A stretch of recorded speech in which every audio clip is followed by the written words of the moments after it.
Hey guys, this is Jason Douglas. This is Adam MacArthur, voice of Yuji Itadori. This is Derek Snow, the voice of Shinra Kusakabe. This is Phil Parsons, voice of Kenny the Ripper Ackerman. It's Merc Nguyen. You're watching Voice of the Heroes. Take it away, Flea Boy. What's good, everybody? You already know who it is and what it is. And if you don't, it's the one and only one, Flea Boy Jetson. And if you're watching for the first time, please don't forget to like, comment, and subscribe. Also, click that notification bell so you can be notified for upcoming videos and live events. Plus, we got all types of discussions from all your heroes and villains from across the multiverse. And today, we got a huge special guest on the show. That's right, man. If you're into comic books, if you're into Marvel, DC, anything comics related, then you're in the right spot. Because today, we have King Lion himself. Welcome, King Lion, to the show. How you doing, my brother? I'm doing fine, man. How's everybody else doing? Y'all doing good? We definitely doing good down. Now, before we get started, I do want to give a shout out to our sponsor, G Fuel. The podcast is fueled by G Fuel, so big shout out to y'all. And y'all be asking me, yo, why I be so hyped and loud? One, I'm from New York. Two, it be that G Fuel. 20% off. Use promo code FleaBoy. Now let's get straight into the action. All right, I gotta ask you from the get, right? Well, hold on, real quick. You're from New York? Yeah, I'm from New York, but now I know why. Like I'm comfortable around you. Okay, you're good. Okay, I did just move to Oklahoma, Tulsa, Oklahoma. I got a nice little crib out here, and I like it. It's a little quiet. Turned me more into introvert. That's how all of this started. But we gonna get into all that, man, because we not here for me, gang. We here for you and to hear your origin story, because every hero has one. So how did, King Lion come about? What made you get into comics and then decide to create your own? Well, when I was a kid, all kids have problems like when it comes to reading chapter books, focusing in school, etc. Right? Comic books are the one medium that use a visual medium to tell a story. Right? That visual medium does a lot of the heavy lifting. And it helps kids remember what they're reading, right? So when I started reading comic books were the one thing I could read that I could retain easily, like I would retain a movie. And the more that I read comics, the easier it became for me not only to read, but I could remember everything that I read out of a chapter book. It got to a point where I loved these stories so much that I wanted to make my own. The only issue was I didn't know how to draw. Right, like a lot of kids don't know how to draw, so I just wrote. And the thing about Flame is I've been working on Flame since I was a kid. Like I've been writing Flame, dreaming about Flame, you name it, since I was a kid. I just didn't have the art or the skills to do it. Now in ninth grade in high school, that's when I had met my wife, and my wife was an artist. Right, she was known to be an artist in school. If I'm correct, she even did the art for our yearbooks. When we graduated high school, I just had this, I don't know, man. I hated, I'm not going to say I hated my life, but I was tired of it. Right. So one day I asked her, I said, hey, can you do me a favor? Could you draw my skull with my badge number on it? Just like right over a conveyor belt. And she was like, for what? Just if you could do that. So she did it. And I went to Staples, had it printed out, and I posted it right next to my door.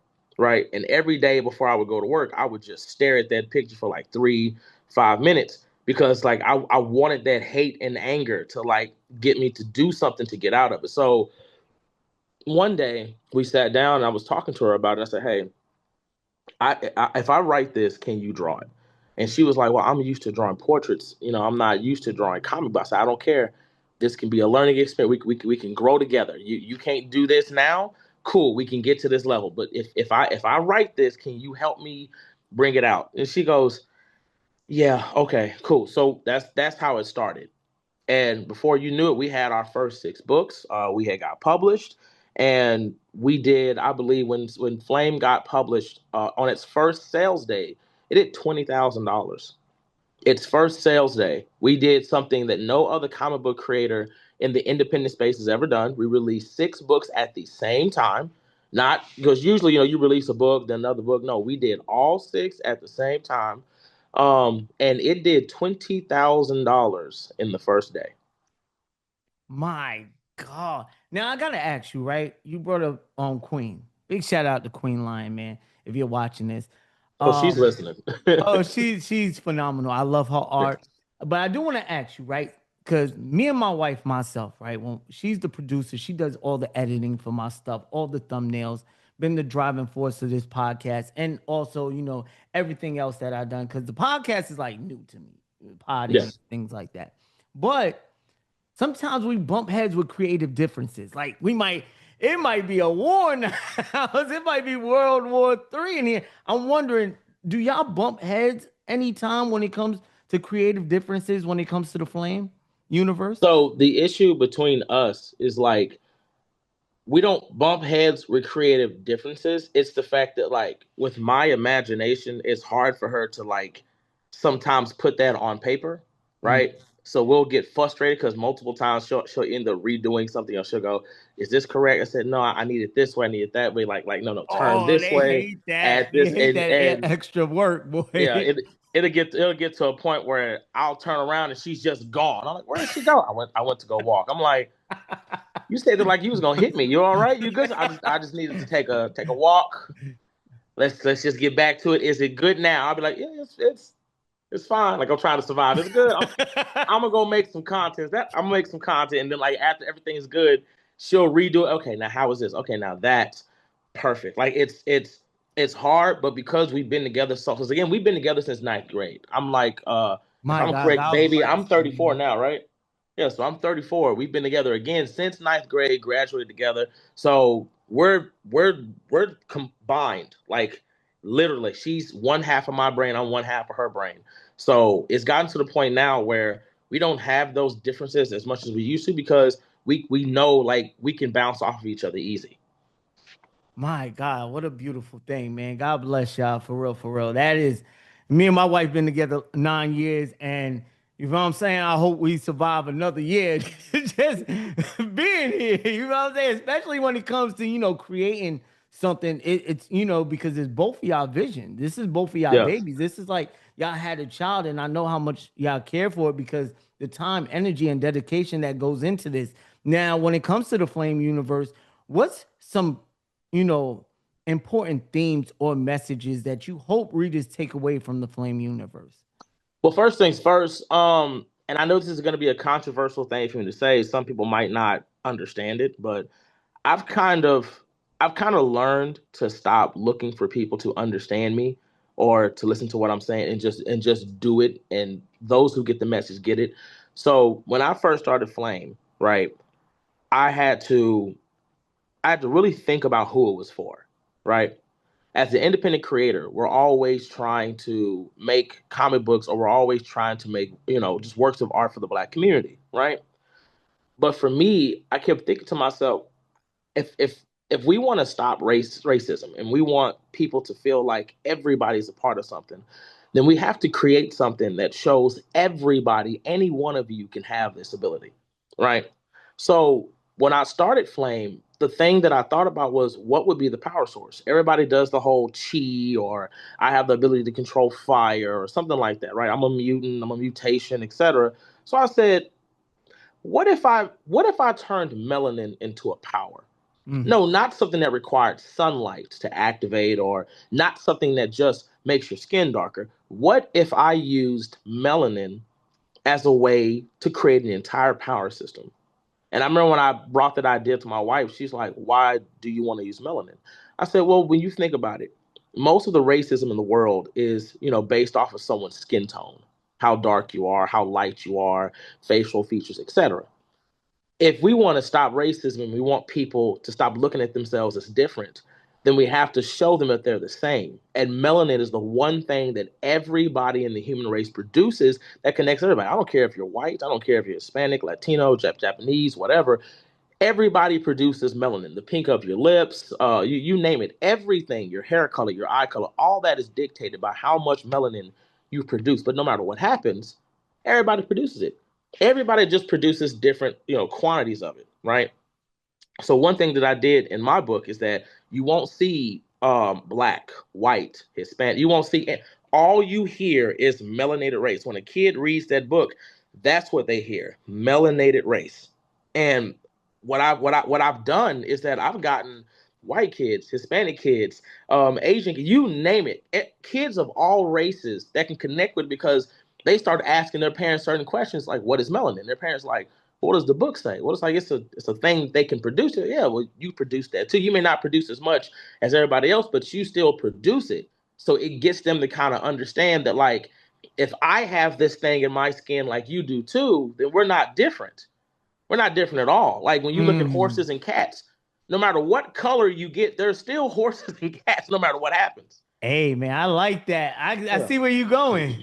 So that's the thing. It's like, you want to stop racism, you want to stop the bullying, etc. You have to get people to see that the thing that you're trying to make fun of me for having, you have it too. You can't hate me for something that's also inside of you.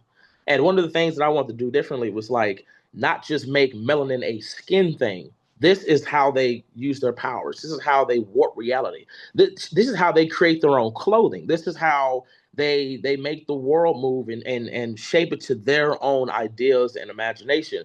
And it's all done by melanin. No, it's not just some superpower thing that just makes you stronger. This thing lets you change the very way you walk through the world. And every culture, every race, etc., uses it differently, but they all use it. That's deep. That is a deeper meaning than I thought. Not gonna lie. If y'all knew that, man, let me know in the comment section. But I didn't know the story was that deep for Flame. Now we do have Flame's first crossover, right, coming up soon. It's in production right now.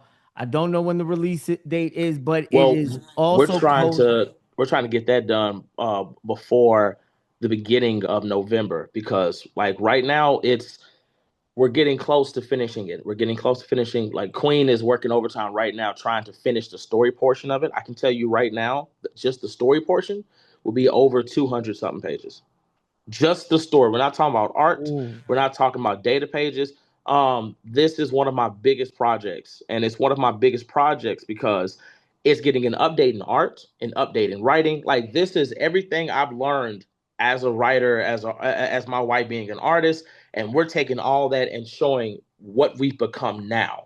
And that's one of the reasons why when we did Flame, once we got to book 15, we stopped doing books. We stopped and we started learning.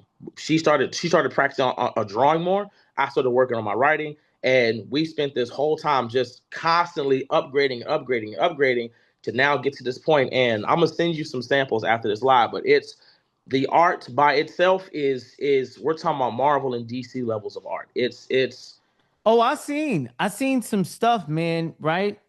It was a page. You was asking everybody like, what is he doing right here? Power skillers.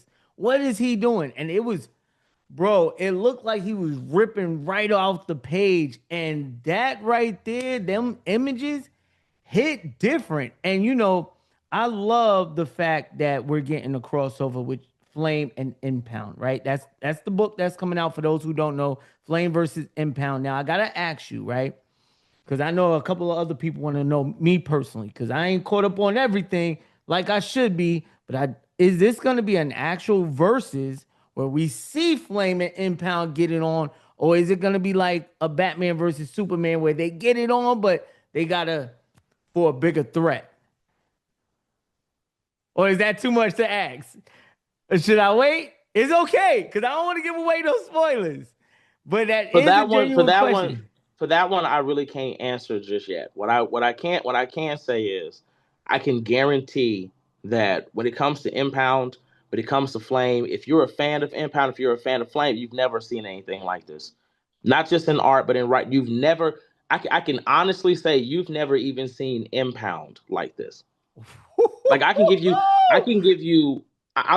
you one feat that he does in the comics, right? Impound uses his telekinesis. And I can guarantee you've never seen anybody do this. Impound uses his telekinesis to reach out and grabs universes, not galaxy. He grabs universes, condenses them into stars, and then makes them fall. Like when I was thinking about that, I was like, we've never seen somebody do something like that. And I think it'd be kind of cool if a person of color could just reach out and not grab a universe. No. What if they could grab not a galaxy, but what if they grab the universe? What if they could grab an entire universe and condense it, right? but not just one, but I'm talking about like an infinite number of them, and then make them fall like stars. I said, if what if we made that into an actual comic book panel? And when she finished doing the work, it's beautiful, it's phenomenal. I promise y'all will like y'all have never seen anything like this. I gotta fix my face for the interview. I might have to put that part strictly on you because my God, did y'all just hear that? So I know a lot of people are gonna, do a lot of comparisons when this book comes out. I love the fact that Impound, he does his now when it comes to street tier characters in DC and Marvel. Man, so I'm excited to see what they say about that. But, we definitely got to talk about, what the fans definitely want to see. So we do want to see Impound and Flame get it on at some point. So hopefully we get that, man, because I'm excited to see both of y'all clash at some point and see how that's done, because we recently got Marvel versus DC one shot, right? Mhm. And a lot of the fans had a lot of mixed feelings about that comic book because you had, of course, the DC fans was, oh yeah, yeah, yeah, but it left the Marvel fans like what is this like? And it wasn't too much of a fair game for both companies, but I still have hope. I looked at it like this: I feel like Marvel's going to produce their side of DC winning, and DC's going to produce their side, and I think Marvel characters are going to get some one-ups in this next issue that we get in a couple of days or in a couple of weeks. What do you think? So first things first, I went to the panel of the creators that did the Deadpool versus Batman, right? And when Eris had asked him, he goes, are we going to see is this going to be a definitive answer on who wins? And they looked at him and they said, that's that's not this type of story. And I have a recording. I have a recording of them verbatim saying out of their mouth, this is not that type of story. So when you read Deadpool versus Batman, that they're going at it, but Deadpool really isn't trying. He's not shooting Batman. He's not really hurting Batman. But anything Batman actually does to Deadpool isn't affecting Deadpool for the most part. Now Batman does wrap him up, and Deadpool's like, you know what? I just can't take out Batman. It is what it is. Like he just gives up, and he's like, you're awesome, you're amazing, but that's Deadpool just being Deadpool, right? So there's no actual winning there. When it comes to Batman versus Wolverine, Batman clearly states he had prep time. When it comes to Daredevil versus Green Arrow, they weren't even fighting; they were fighting the hand and the fist. So it's like it's so wait, did I say hand? Hand and the fist. It's like the comic really isn't a versus type comic. It's really just a bunch of fun stories put together. But everybody took that as if it was canon. Like, oh my God, this is a definitive. Yeah, Batman can beat Deadpool. I'm like, it's Deadpool. It isn't like he fought Taskmaster. It isn't like he fought Captain America. It's Deadpool. It's not even canon. It's not even. And Deadpool's like a gag character. Yeah, it's always so it's like what are we doing here? So it's the same thing right now with Godzilla Destroy the Marvel Universe. You got a bunch of fans. Oh yeah, this is canon. This is canon Hulk that lost to Godzilla. You know what's funny? I just finished watching that video before we did this. I just seen you, and that's something else I want to talk about. Your debate need to be studied because you are one of one at debunking. And I think that's what gets you into so much shit because when you start debunking these dudes and they know they're dead to rights, it's like, what can you say? Like, what can you do about this? And it results into something else, which leads to my next question, right? When I first got on TikTok, it took me a really long time to get on that app.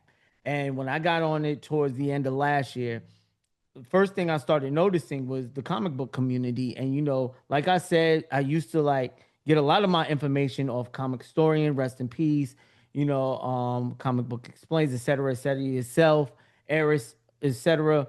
And so as I'm watching, I see that the community is a lot more toxic than normal than for a comic book community, because usually you see communities like Call of Duty very toxic. You see communities like 2K very toxic. You see communities like even anime. My God, I come from the anime community, so I know how those debates and communities get. But this was my first time actually seeing the content creators on a level like this. And at first I thought it was amusing. Like, it's entertaining for sure. You know what I'm saying? And I think that's why the engagement is so high when it comes to that. But my question is to you, do you think it's the actual content, or do you think it's the communities from the content creators themselves that make this space so toxic? So first things first, let's just go ahead and put that out there for anybody who's watching. When it comes to the comic book community, if you grew up in comic book shops, this is normal. Like this is nothing new. If you, and I'm saying it because I'm a 90s baby, right? I wasn't born in the late 2000s or whatever. I was born in the 90s. In the 90s, internet wasn't what it is now, right? So if you wanted to have a discussion and you wanted to talk about something, you had to go outside and you had to go to places, right? You couldn't just be on a message board or make a TikTok, etc. No, you have to actually go there. So the toxicity that people are saying, oh my God, it's so toxic, blah, blah, this is common. If you grew up in comic book shops, if you grew up going to these events and these conventions, etc., this is how the community naturally acts. The difference is now it's being put on display because we never had a way to really display it, right? We didn't have comic book debates on video, etc. We didn't have, like, you never got to see any of that, right? Now, because of social media, you can see it. So it's not that like, oh my God, this is so toxic. No, this is just how things are. It's the comic book community has always been the community that debates, just like sports, you name it. And if you want to talk about somebody being toxic, good Lord, I haven't seen the comic book community flip a car yet or destroy a city because their team won. I ain't seen that, but we've seen. Look, you laugh, but you know what I'm talking about. But we've seen that when it comes to football, basketball. You know, rather you win or lose, somebody's city's getting messed up, like out of sheer happiness or sheer sorrow. But when it comes to the comic book community, no, it's not more toxic or anything like that. I mean, you want to keep it 100. The comic book community is less toxic than a Call of Duty community or a Call of Duty. Lord, Lord have mercy. That's super racist. You go into Boy, Call of Duty, like, you better get ready to be called a nigga and all that. I'm not even gonna lie. like, You get online, it's going crazy. They going crazy on there. That's why I don't like that kind of stuff. Like when people go like, that doesn't bother you. I'm like, bro, I grew up like in Modern Warfare era. This is nothing. Like this, like the stuff that y'all be saying, like that don't hurt me. Like that don't, you fat ass. Next, what else? That's it? You ain't got nothing else. That's all? That's as far as you can go. Okay, got it. So no, that's not what's making it toxic. Now, as to the next question that you asked, you said, do I think it is the content creator? Yes, the content creators are definitely the ones making it more than what it is and are actually hurting the community. And I'm saying it because the comic book community, unlike any other community on social media, is the easiest one to not only build a following, but to get a check. It's easy. You don't have to know any comic book knowledge. You don't have to know anything of what you're talking about. You just got to talk some bullshit. You're going to get likes, you're going to get views, you're going to get follows, etc. And then you know, once you reach the recommended amount of followers and engagement, you can get a check. It's an easy way to gain a following. The problem is because so many people are doing it, so much misinformation is being spread around. And when you debunk somebody, they take it as a way as like you're trying to take their job or something. It's like, well, no, you just gave some misinformation. So that information being corrected shouldn't make you this angry. If you're wrong, you're wrong. If you think I'm wrong, okay, cool. Prove what I said incorrect and let's move on. If you can't do that, then just stop. Like altogether, just stop. Like if you get out here and you say Superman's original weakness has always been kryptonite. If I say, well, that's not true. Superman actually never had a weakness when he first came out. Yes, he did. No, the kryptonite was given to him by a radio show. It wasn't just a weakness that he had. That was something that was developed. Just like Blade. Blade wasn't born a vampire. He was born with anti-vampirism. Mm-hmm. That wasn't developed until later when people saw Blade, the movie, was like, oh my God, this is awesome. He's a half human, half vampire. This is whoa. And Marvel's like, okay, maybe we should change this. You know what I'm saying? Like, it's just that simple. Just like when you have people who never read Spider-Man and they watched Spider-Man the live action for the first time, they thought Peter Parker had organic webs. Oh, yeah, man, you know, Peter Parker is always... No, Peter Parker did not have organic webbing. He had web shooters, and that's what it is. You know what's crazy, bro? I don't mean to cut you off, but that's the reason why I kind of choose other Spider-Man movies over the Sam Raimi's, because I'm an 80s baby. Yeah. And so the Spider-Man animated show, Batman animated, and the X-Men animated shows, those were my introductions into comic books or into Marvel and DC in the early 90s, right? So when the movie came out in the early 2000s and you got Tobey Maguire slinging joints out of his wrist, I thought it was kind of like a throw off for me. Not saying that they're not good movies, because I know how y'all are in the comic section, comments, excuse me. But back to what you were saying. I'm sorry. No. But what you just said is real, because what happens is you took the very thing that made Peter I'm not gonna say made him a genius, but it showed us his genius. Peter Parker being able to create his own web fluid showed us his ingenuity, right? Him creating antiviruses, or him creating cures, or anything, showed us how smart he was when it came to chemistry. When you took that away and you just we really didn't get to see him use his intelligence for what? He didn't need his intelligence to fight Goblin, did he? No. Did he need his intelligence to fight Dr. Octavius? No. Like, you took a lot of that away. So when you had the next live action Spider-Man, you got to see that intelligence. You got to see him create cures. You got to see him make his own web shoes. You got to see him use his intelligence as Peter Parker. But you know what you also got to see? You got to see that anger, that rage, that part of him that every child can relate with. But not only that, you got to see Peter Parker with Gwen Stacy. Because, see, one thing that the Sam Raimi Spider movies didn't do is that they had Mary Jane as his love interest. Mary Jane didn't come until later. His love interest was Gwen Stacy. That was the woman he wanted. That's who he. I'm not going. Marvel has a story they need to tell about how that happened. I'm not going to say it, but that's what you don't get to see. So because so many people, like you just said, that introduced you and got you into wanting to read comics, because that's how that is. A lot of people don't know a lot about comics. They know what they see or what they've heard, but they haven't read anything, so they don't actually know that character.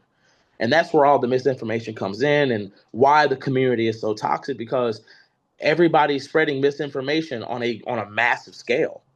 Like when Kraven the Hunter came out, should that movie have been better? Absolutely. Did it need a better director? Most definitely. But should you be out here saying it's trash because Kraven has powers? Absolutely not. He had powers in his first appearance. Should you be upset with how the chameleon looks? No, because that's how he looked in his first appearance. Like, you want comic book accuracy, they give it to you. You cry about it. You cried about Venom being funny and making jokes. Well, that's Lethal Protector Venom. That's comic book accurate Venom. Like, that's the problem in the community now. You have so many people who want to act or pretend like they're an authority, but they're not. And then they just say all these things, and when you question them, they get in their feelings like, oh my God, he's toxic. See how he's coming after me? No, I'm doing what we.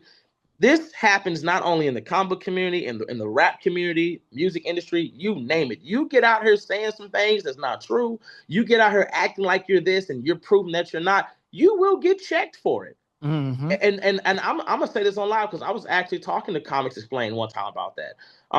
He came onto my live and we talked about it. I said, hey, if you're gonna come into the TikTok community, just make sure whatever you say, you can back it up. And he goes, I'm Comics Explained. And I'm like, they don't care about that. That makes you a bigger target. And because of that, if you say something that's not correct, and you having the platform and the reputation that you have, they will, and anybody will take the opportunity to go after you. It's just that simple. One day he said something and people, it did exactly what I said it would do. They do not care about, you being, oh yeah, he's Comics Explained, the guy I used to watch. The minute they have the opportunity, anybody, to eat off you, they will take that opportunity in a heartbeat. It's just that simple. And that happens in sports. That happens in the music industry. That happens in any fandom that you are in. When you get to a certain level, anybody and everybody, no matter how much they claim to love you, will take a shot at you to grow off you. I think that's well said, because like you stated, it was just never displayed. It was always talked about. Those conversations was always had on the basketball court, or in the comic book stores during game night and stuff like that. Who's better, Superman, or, well, who's more popular, Superman, Spider-Man? Who's this? Who's that? So though, I think TikTok is giving it a platform to be displayed. My question to you is, right, would you ever host a debate show like that? Like, absolutely, the content creators do like a prize and make absolutely them compete? Absolutely. I think that would be a phenomenal idea. I said it 3 times. I said absolutely. I'm like, most definitely. I would love that. I would love that, and toxicity would be more than added. Go ahead, cuss each other out. Yeah, get mad. Go ahead. Go after each other. Hey Like man, it's I think we need to make that happen, man. I'll be happy to put up some prize money too. See, two great debaters. Speaking of debates, right? Comics related. When he was on the show, he told me he lost one, right, to a gentleman. I forgot the gentleman's name. Have you ever lost a debate? of course everybody's lost debates. How was that? How did you take that? So how can I put it? Like it's nothing to take. If you're debating somebody and you're wrong and they're able to prove you wrong, it is what it is. You just get stronger and you get better. There's no ifs, ands, or buts about it. Like there was, I'm not kidding. Like that's the best thing about debates. It's not about how you win; it's how you lose. The wins don't really matter that much. Don't get me wrong. You'll get a good, like I got a good belt, and that's great. Oh yeah, King Lion, he's known for putting BT on that. That's great. But it's the losses that put you that way. It's not the wins. The wins don't do anything for you. It's only when you lose that you learn the most. If you win all the time, you get weak, you get frail, you get rusty. But losing, if you can take those losses and you can actually learn from them, that's what makes you so much better. That's what makes you stronger. Like when I first started doing TikTok, right? I'm used to doing debates publicly, right? I'm used to actually talking and debating and pulling out the books, etc. I was not used to this format when I first started, right? But it only took me a couple of months, not even a whole year, to evolve to what I am now. I had people that's like, man, the way he's talking now and the way he's not, good Lord, this is not the same person that he was talking to 6 months ago or whatever. Jesus Christ, nah, because now I know what is required, what you need, what you're looking for. I already have all that knowledge. I just didn't understand what format y'all were using. I know the format now. Y'all finna get it. So it's just because see, one thing I realized is a lot of what debaters say on social media is based off what they know off of wikis, right? Off of Quora, off of Comic Vine, off of Reddit, off of the Marvel database, off of the DC database. So a lot of times, word for word, bar for bar, what's coming out their mouth is literally on a wiki page. If you study the wiki pages, you know how to beat them every time because now you know how much knowledge they have and you know where their knowledge is coming from. It's basically the art of war. If you've ever read the art of, which I actually have a copy on my shelf right now. If you've ever read the art of war, that's all it is.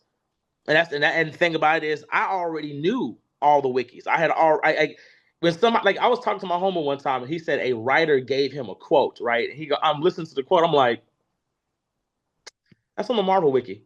What? And we're like, how me and you on live right now? He looks it up. He goes, oh my God, it is word for word, bar for bar. How did you know that? I said, I studied all of them. I studied every last one of them. So when you say something, I'm listening to hear where you got that information from. And right then and there, I already know the counter because the information that you got is coming off of somebody else's opinion. And because it's coming off of somebody else's opinion, it's not yours. You didn't do the reading. You didn't do the studying. You don't know what comes after. You don't even know what comes before. And right then and there, your whole argument's going to get dismantled. Damn, that's tough.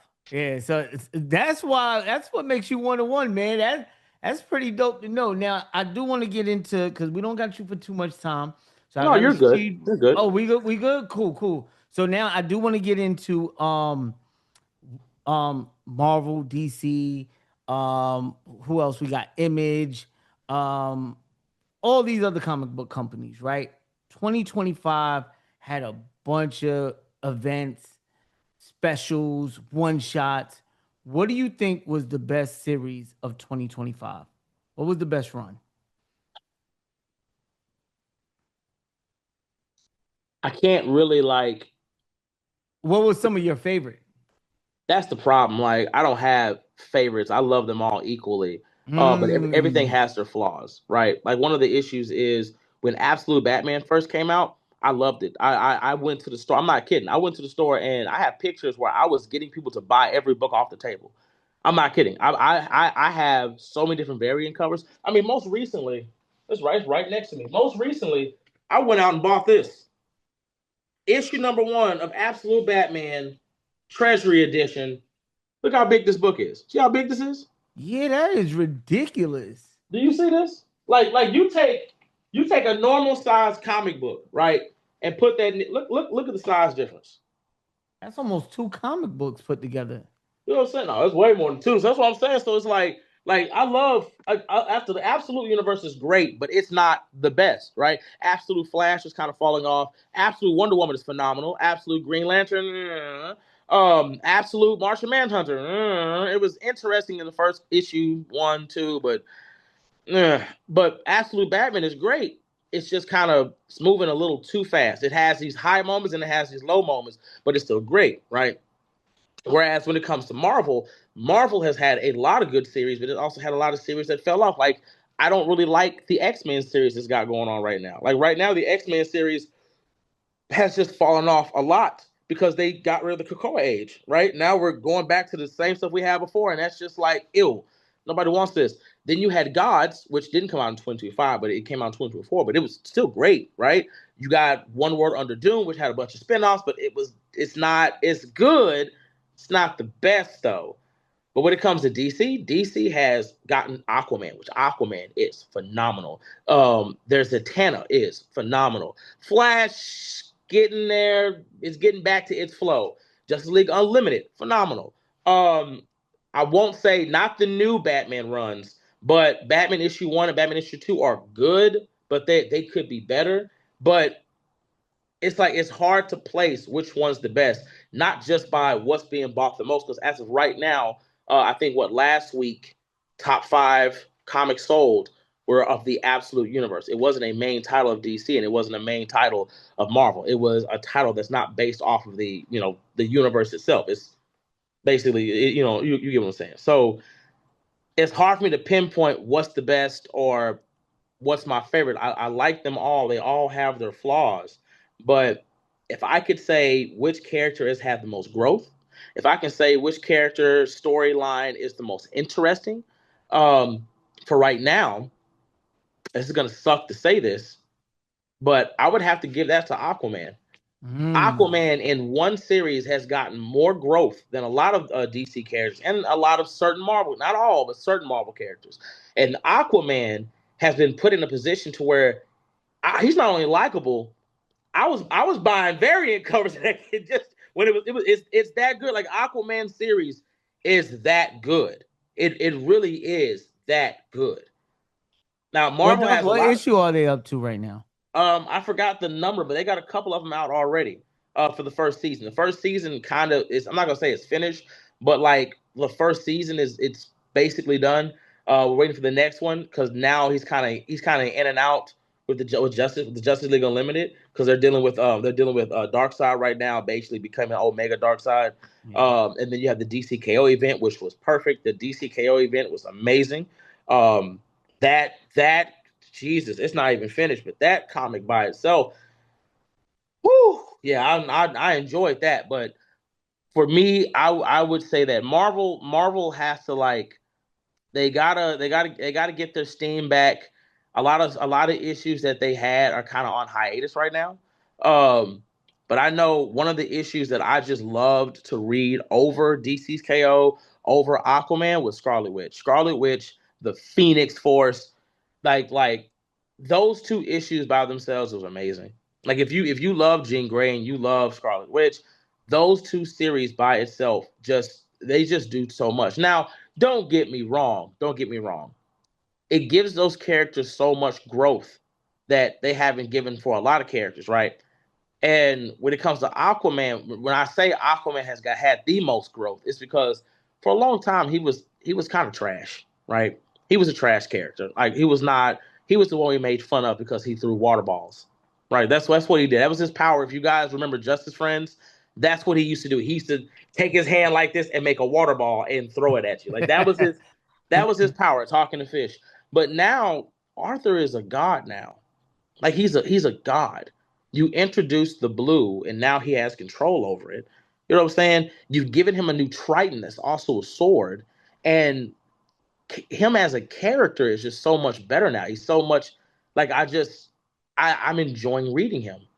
But besides that series and DC's KO, etc., for me, like when it comes to Scarlet Witch, when it comes to Jean Grey, those two Marvel series have just been phenomenal. I can't say Storm because for Storm's story, it wasn't like we were really learning about Storm. It felt like her story was more for eternity. and the gods above, but it wasn't really for her, if that makes sense. You know what I'm saying? I interviewed the writer, right? And Yeah. on the channel, and we had a great conversation. And it was right before Thunder Wars was happening. Yeah. And we was promoting Thunder Wars, and he was telling me about it. He was like, "Yeah, she's gonna get this vibranium suit, and she's gonna, the powers that she's gonna have, she's gonna be able to literally word for word. If y'all watch the interview, y'all can go check it out. It's in the comic book playlist. He tells me, like, her power will be able to rival Jean Grey and Scarlet Witch. So I asked him the question, who do you think will win? And he said it really just depends on where they fight, because if they fight in Jean Grey's a white room or something like that, White hot room. yeah, if they fight in there, of course Jean's gonna win. If they fight in the Neverland, or never some where Scarlet's from, The queen of Nevers, yeah, the Queen of Nevers, if they who fight in basically her exists realm, outside of everything. yeah, if they fight there, then of course she's not gonna win. But if they fight in the universe, Storm will probably have a shot. So I was curious when he said that. Now, as a recording, Thunder Wars is, I think, about over. Issue 12 is out. Yo, yo, you are a wild boy for that last Storm video. Don't do that to my homegirl no more. You ain't had to screenshot her face, her jaw.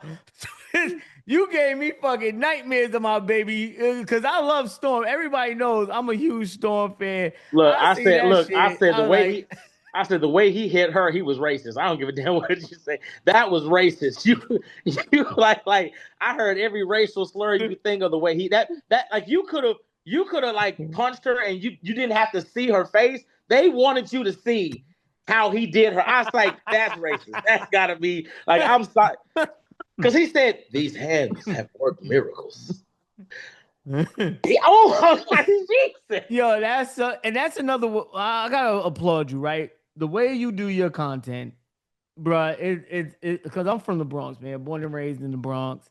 So a lot of times, a lot of this stuff that we talk about right now, man, you used to, what I mean, a lot of niggas wasn't really fucking with it. Like, they wasn't trying to talk about it, especially like all the things I used to love, Power Rangers, Marvel, comic books, everything like that. Once I got to like junior high, a lot of those conversations stopped, and a lot of other ones picked up that was for the negative. But as you grow up and you find yourself, and you that inner child grows back, and you get that, that feeling like, hey, you know what? I don't care what motherfuckers say about me. Like, I'm gonna do what I love to do. I'm gonna watch what I love to watch, etc. But when I came back and started watching content, rest in peace, John Snap.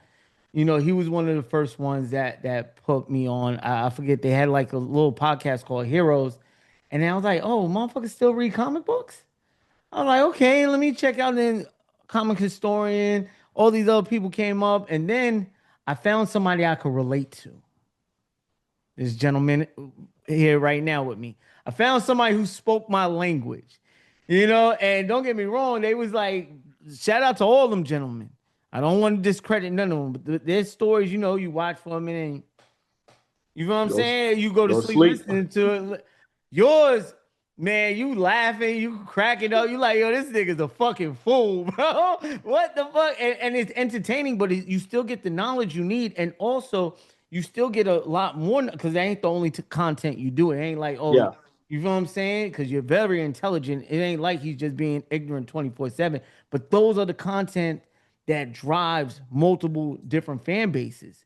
And I think that's what you do so well. Now, well, that's the thing. I try to do content for everybody. You want your comic book story readings? I got you. You want your death battles? I got you. You want to learn about how these worlds work? Cool, I got you.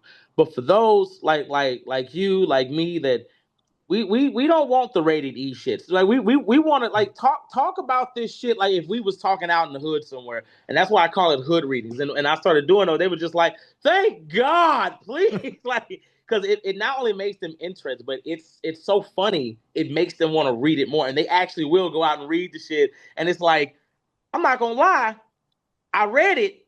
It's kind of boring. The way he read it, you still get all the knowledge, but God, the rest of that shit is like watching Dave Chappelle or some shit like that, or Richard Pryor telling. I want to make it to where when I'm making these videos, you are laughing your ass off. Because like I tell my wife all the time, if I'm not laughing when I'm making the video, I'm not gonna post it. And it's so many times where I'll be in mid film, I'll go. Like I'll laugh. Like I said I did what joke? I made one joke. I said it's you with your mayo packet eating ass hands. Like, Oh, I remember like, that. yeah, Yeah. like it was like damn mayo packet. Like I don't even like even when it comes like I'll put jokes in for everybody, but like when it comes to like white people, like call them Caucasians, like not Caucasians, Caucasians. And I had one guy say, why you gotta say car? You don't like that? You don't like that R, do you? And R fucking with you, ain't it? Car, yeah. Now you see how that shit feel. Look at you. You think you say car? Nah, Caucasian motherfucker. I think that's dope, man. So I gotta give you your flowers for that, man. If y'all hating in the comments or y'all watching this hating, man, this is what this podcast is for. Whether it's a voice actor, a Power Ranger, a content creator, we're here to give them their flowers. So this man's done a lot for the comic book community, and definitely for people like myself, who's now invested. Goes to our next topic. Invested on supporting my local comic book stores. I actually pre-ordered a bunch of Psylocke Ninja #1s today, like 5 different variants that Oh, you like Psylocke? Yeah, I love Psylocke, man. You read her new series, right? Nah, I didn't. Man, you got to. The The art last is beautiful. series I read with her was she was in X-Force. She was you need to. She has a solo series, and it's still new, and it's the art is phenomenal. Storytelling is great. I promise you, you will love. I did some readings on it. It's wonderful. It's beyond. I promise you'll love it. I promise I you'll gotta love check it. that out. I definitely, I gotta hope that, because my comic book store, I don't know how popular it is, but sometimes the #1s and #2s and things like that is serious. Them joints be gone. So I'll be having to look for them. But you made me go out to support these local comic book shops. And not even just that. For those who don't know, on the channel right now, as we speak, we'll get to the recommendation section. But we do every year a charity for Games for Love for children that's stuck in the hospital, whether with cancer or whatever the case may be. So tune into the charity stream this November. We do one every year, and we save up money for these kids that can't come home, or you might not never be coming home, to be honest. And we hand them games, Nintendo Switches, things like that, get them comfortable. So if y'all want to support that, also just go to my Twitch. Link will be in the bio. But you made me want to do more for the kids with my platform, right? Because my whole thing was the way I grew up, I got into a lot of trouble when I was younger, right? And I was able to turn my life around. And my goal these days is keep kids in the house with controllers playing the game than outside running around with guns in their hand. I'd rather have them with controllers in their hand playing the game than outside doing the most. So now I seen videos how you go to these comic book shops and it's so phenomenal that you get kids invested in reading, buying them comic books. And everybody talks, and you had a real dedicated video to explaining this, right? Even though I feel like you shouldn't even have to explain yourself, but I understand why you did. And I felt like, damn, this is some real shit. And if, as a man, I'm 40 years old. As a grown man, if you didn't feel that video or that message he was trying to put out, then I don't know what space you living in. Yeah. And the fact that you're doing, because people don't understand, you're not just buying these kids comic books, you're getting them to read, which is so hard today, especially with this. When they have shit like this and iPads and bro, just right here, I got a bunch of my daughter's phones and stuff like that. That I hope they don't charge for the time being.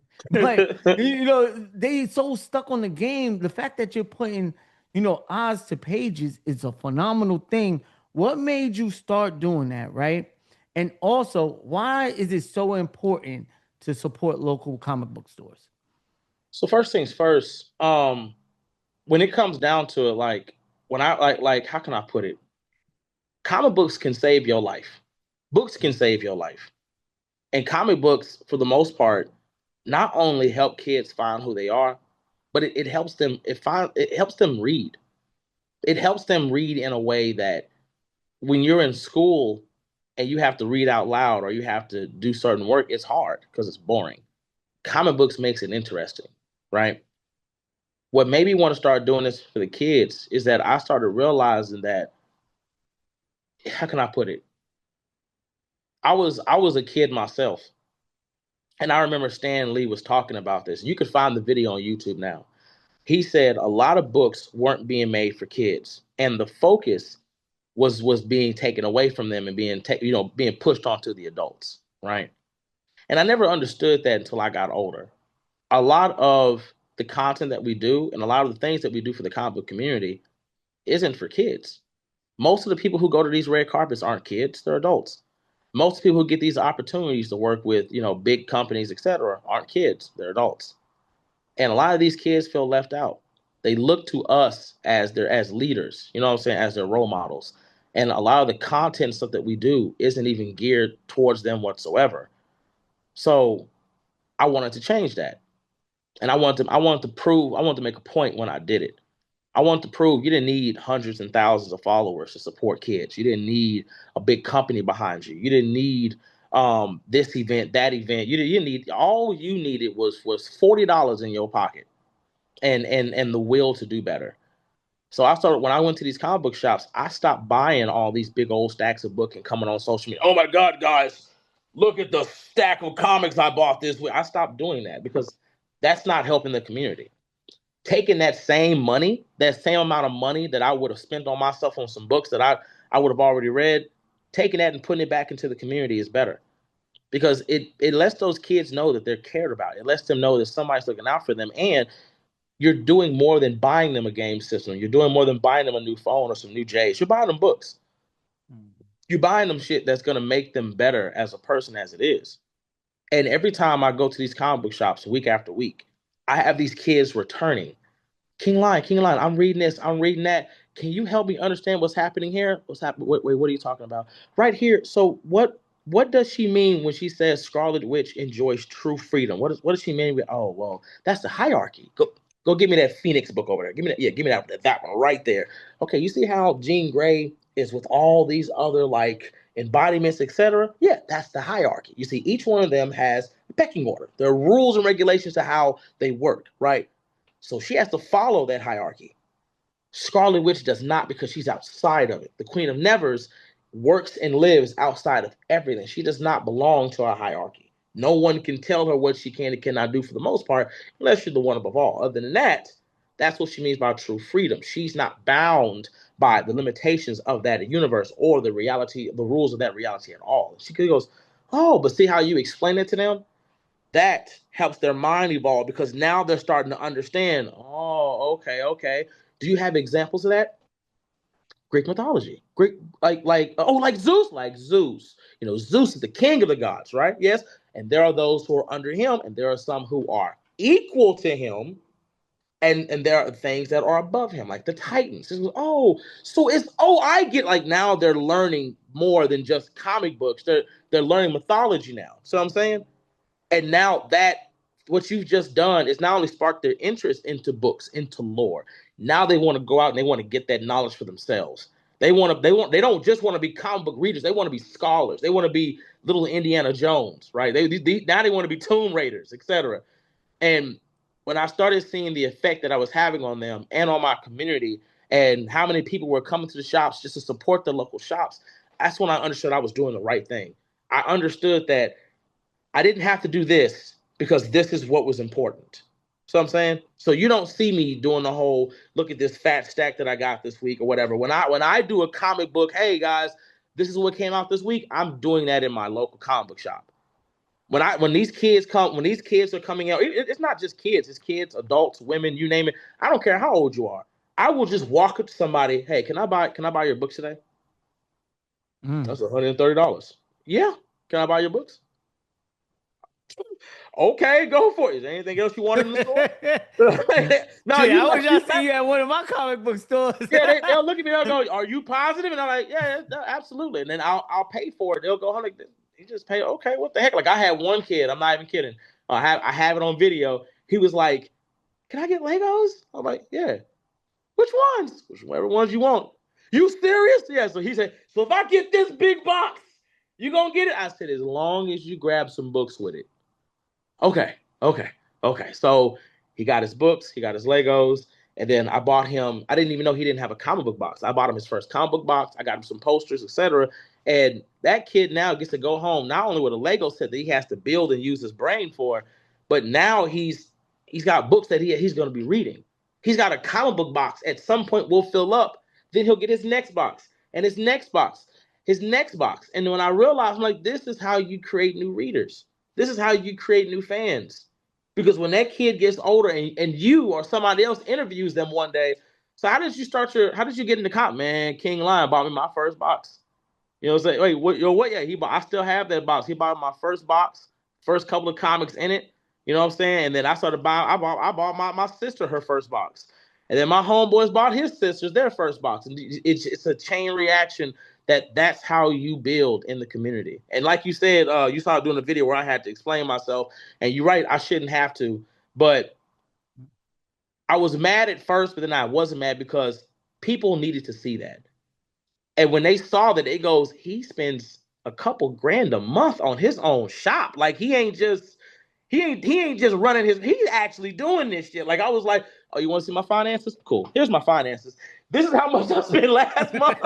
This is how much I spent the month before. This is how much I spent last week. And they just sitting like, dang, he about it. Okay, cool. So at first I was like, this, I shouldn't have to, but I was like, you know what?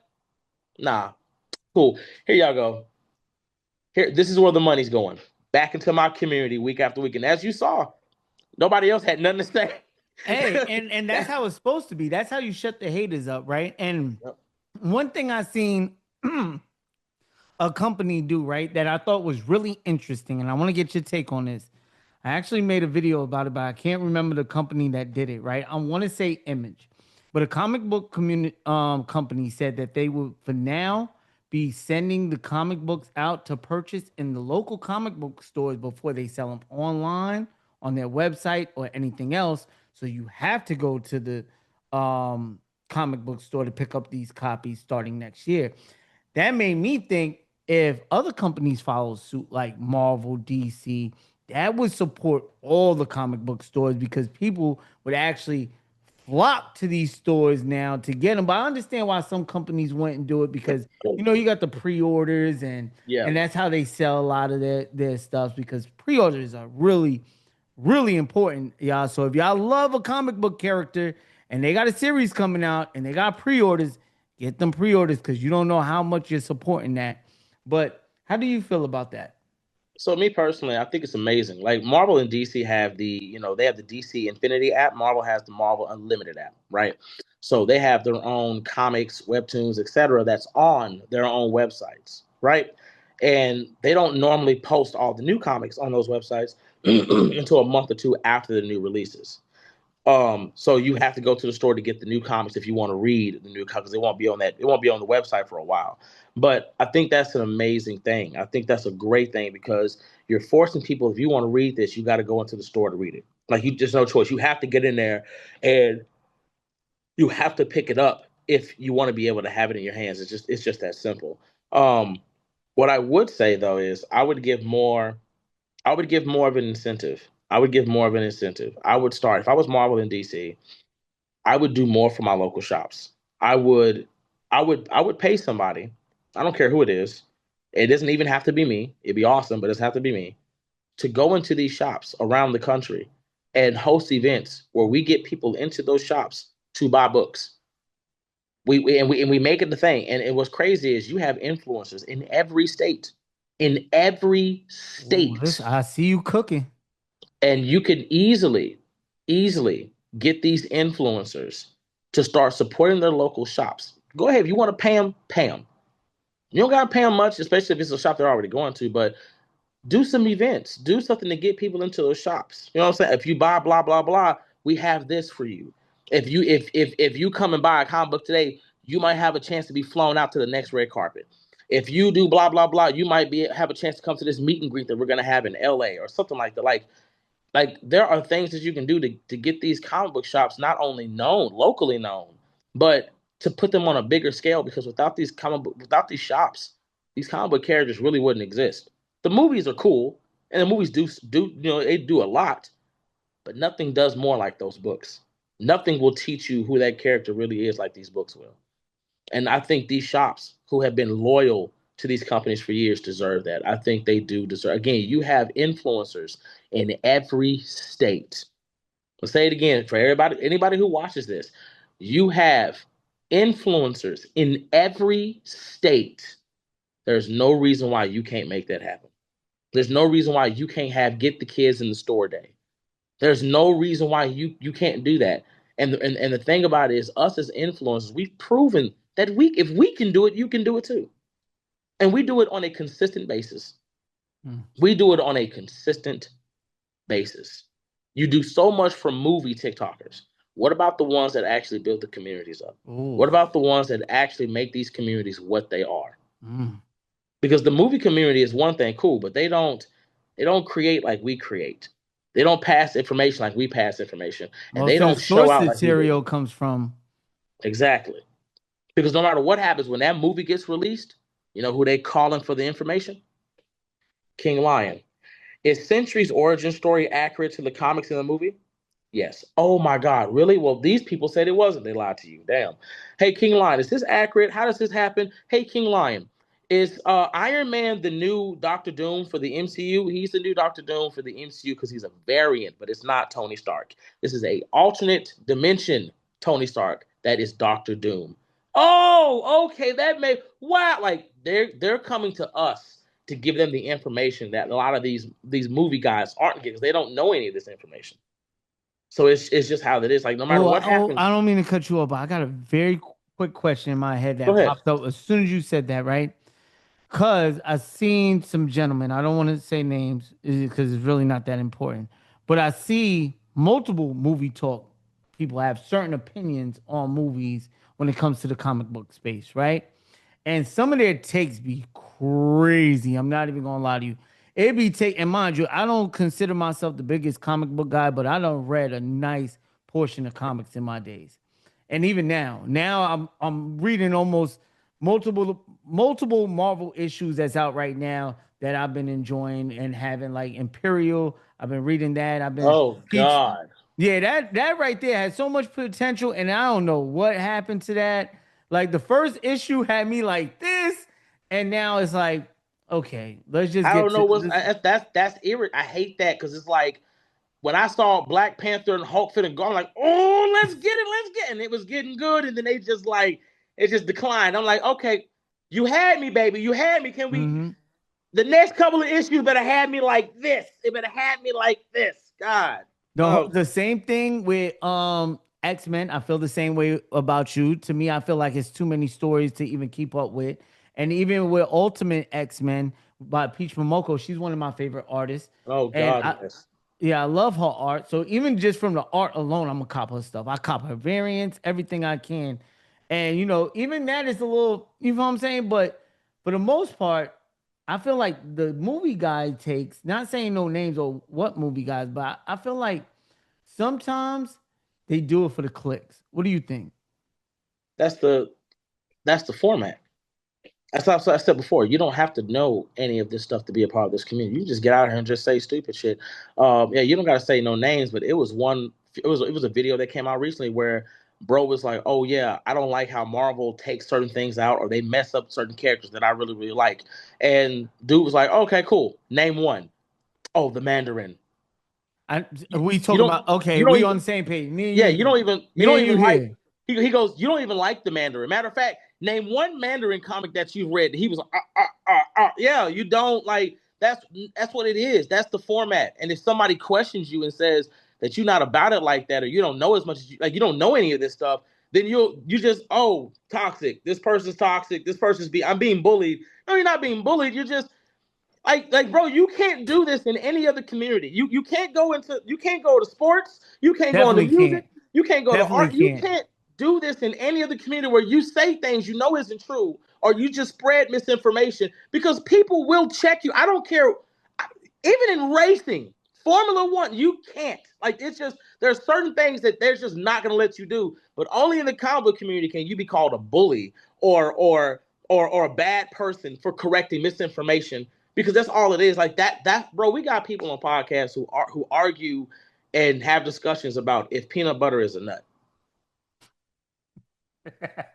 because that's the format. Like, it's brain rot. It's pure brain rot, and that's the format. The format is what's going to get us the most clicks and what's going to get us the most views. Cool. Let's just say some really dumb stuff, and that's what it is. You're not learning anything. There's nothing that you're being taught. It's just the same thing over and over again, and then you're wondering why the community is in such discourse because there's no real information. You've created a system in which you're just rotting their brains with stupidity, and they don't know nothing now. And that's all it is. Like, they don't know anything, and and they want to learn. That's the problem. They want to learn. They want to learn, but they can't learn if you're just lying to their faces 24/7 for likes and views. And if you're just saying dumb stuff, and you can go, well, I'm not really into the comics. I like talking about the movies. Well, you can't really do that if you don't read the comics. Like, you still need to know about these characters to really have a real discussion. Now, you don't have to read it, sure. You can just go talk about those movies, but you're going to have so much information that you're not going to know that you really won't be able to discuss. Like, for instance, can you tell me right now, if I asked you, what comic book is canon to the MCU, what would you say? I would say the Fantastic Four one that came out, the prequel one. Cool, the prequel. Now, what if I told you there was a comic that wasn't a prequel that is canon to the MCU? Do you know what it is? No. It's called the TVA. The TVA. TVA. I do know. Oh, yeah, And that's right. And they made a comic where the same characters from the TVA are in that comic, plus a 616 Gwen Stacy, who was a part of the TVA team. That's right. It was like a 4 issue, something Yep. like that. And we also got to find out that Scarlet Witch is not only back, she's an alternate variant of Scarlet Witch. And now she's in the MCU. So if we see Scarlet Witch again in the MCU, it will either be the one that we thought died, or this variant that now is just kind of roaming through the MCU freely because now she has a way to go through the multiverse. So that's what I'm saying. So do you see why it's important to read these books and to have this knowledge? Because now we can have a level of conversation you just can't have with anybody who just watches the movies. When you know both sources, there's a level of conversation you can have that's just more enriching, and it's just more to be had with it. But if all we talk about is that movie, then that's where the conversation ends. We don't know anything else. I mean, you had a guy on social media that said the Statue of Liberty in Fantastic Four was a cosmic goddess. Yeah, I seen that one. That was bad. I ain't gonna front. He ate off that video though. Jesus Christ. Almost 5 million views. It was 4.9. I remember. Almost 5 million views. Jesus, he ate off that bitch. And it was a lie. I was like, a lie. I ain't gonna lie. I'm about to make a TikTok and just start saying shit, bro. But that's the method. That's all. Like, bro, if you hold on. Let me tell you how bad it is. All you'd have to do is grab your phone and go, oh my God, guys, you will not believe this. DC just released a Batman comic that's canon to the main DC universe, where Batman himself not only defeats the Presence, he becomes the god of the DC universe. This is amazing. And you don't gotta show no scans. You just gotta say that. And guess what? Somebody will believe it. They'll go, oh my God, what? What? Did you hear what he did? Oh my God. You don't gotta show no proof. That's it. Like, for instance, when old boy showed Lady Liberty, who was a DC character, and there was a Robin next to her, nobody questioned it. Nobody questioned it. I'm saying it again. Nobody questioned it. They was like, oh my God, this is real. This is real. Oh my God. And I'm just sitting here like, y'all do see Robin is right there, right? Like, y'all see Robin is there, right? Like, it's not even a Marvel character. And even when he came out and said, well, I'm sorry, I got all this off of a wiki. Damn, bro. Do better. Listen, if you're watching this, man, please do better, because you got people like me that might not know about Lady Liberty, right? And I tuned into the video because I knew off the rip it was some bullshit though when I seen Robin.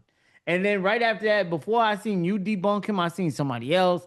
And then it was like a train. I ain't even gonna lie. Every time I scrolled, it was a different video, somebody debunking him on that. But I do gotta ask you, right? Let's talk about the movies.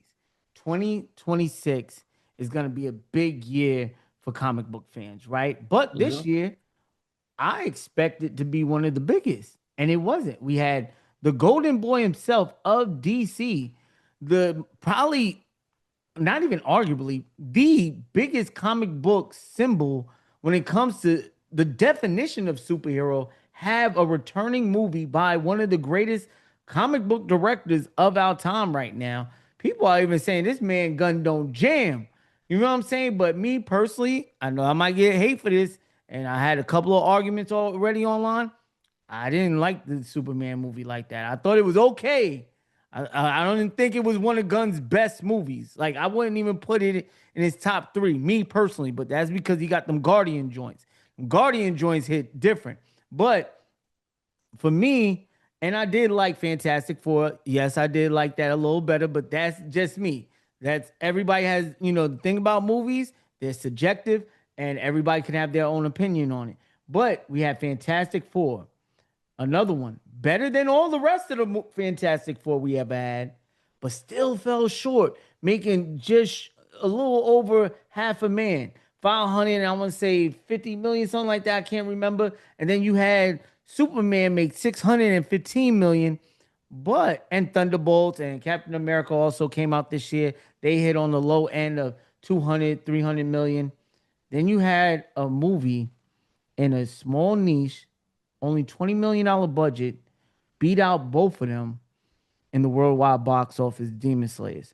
Now, my question to you, do you think that anime is just becoming more popular or do you think that people are getting superhero fatigue? So, first things first, it's not that anime is becoming more popular. Anime has always been popular. Anime has been popular since the 90s. Before that, we've been watching, like for the love of God, come on, bro. You couldn't go to a barbershop without seeing Piccolo or Goku spray painted on the inside or outside of it. Like, let's see, like, so many rappers have rapped about anime, you name it, right? It's not that anime is becoming more popular. It's not that they're superhero fatigued. It's the fact that anime just hasn't had a lot of fall offs. So I'm saying the Fantastic Four movies, for the most part, always bombed at the box office. They always bombed. There's no ifs, ands, buts about that, right? And this movie was competing with that. When it comes to Superman, you have the fact that people loved, the Snyderverse, right? And they were so hung up on that they systematically sabotaged it. They made sure they were not going to go give that movie a chance. It's just that simple.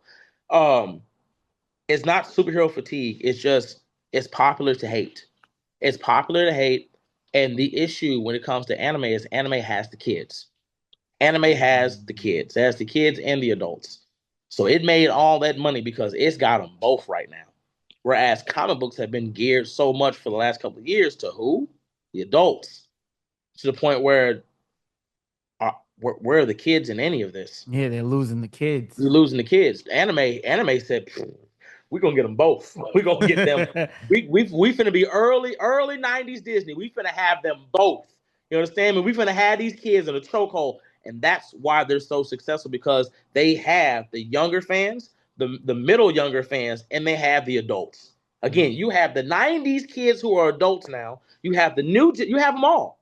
You have them all. And because DC and Marvel both have focused so much on just the adults, you've kind of ostracized your younger individuals. You do so much more for your adults than you do for your kids. It's not about hero fatigue. It's like they have the fan base for it. DC, you don't even cultivate the rest of your fan base. All you cultivate is Batman. So all you cultivate is Batman. You don't cultivate nothing else. So what is you ain't like you've been cultivating Superman. So what happened? Look what this Superman movie did worse than Henry Cavill's Superman movie. His is beating you right now. So it is what it is. Like, you can't be mad at that. It happened, right? It happened. But you went up against the Fantastic Four. It wasn't like you went up against an Avenger movie. It wasn't like you went up against Scarlet Witch. It wasn't like you went up against the Fantastic Four. Of course you were going to win that fight, but you won it by the skin of your teeth. In 2026, when Avengers Doomsday, baby, have a good day. Let's talk about that. But before we do, we touched on, them putting Batman out there in the forefront, right? Mm-hmm. And I do got to get this out there because, for those also, don't think because Lion's here, I'm not a Batman fan or I'm not a DC fan. I love both properties, and like you're gonna learn right now, so does this man. But you get a lot of slack online because people think that you target. Hey, he showed you himself. People think I that you own more target Batman fans. stuff, comics, figures than the average Batman fan. I do more Batman content than the average DC fan. And you can look it up. No DC fan on social media talks about DC or Batman more than I do. Rather, it's negative or positive.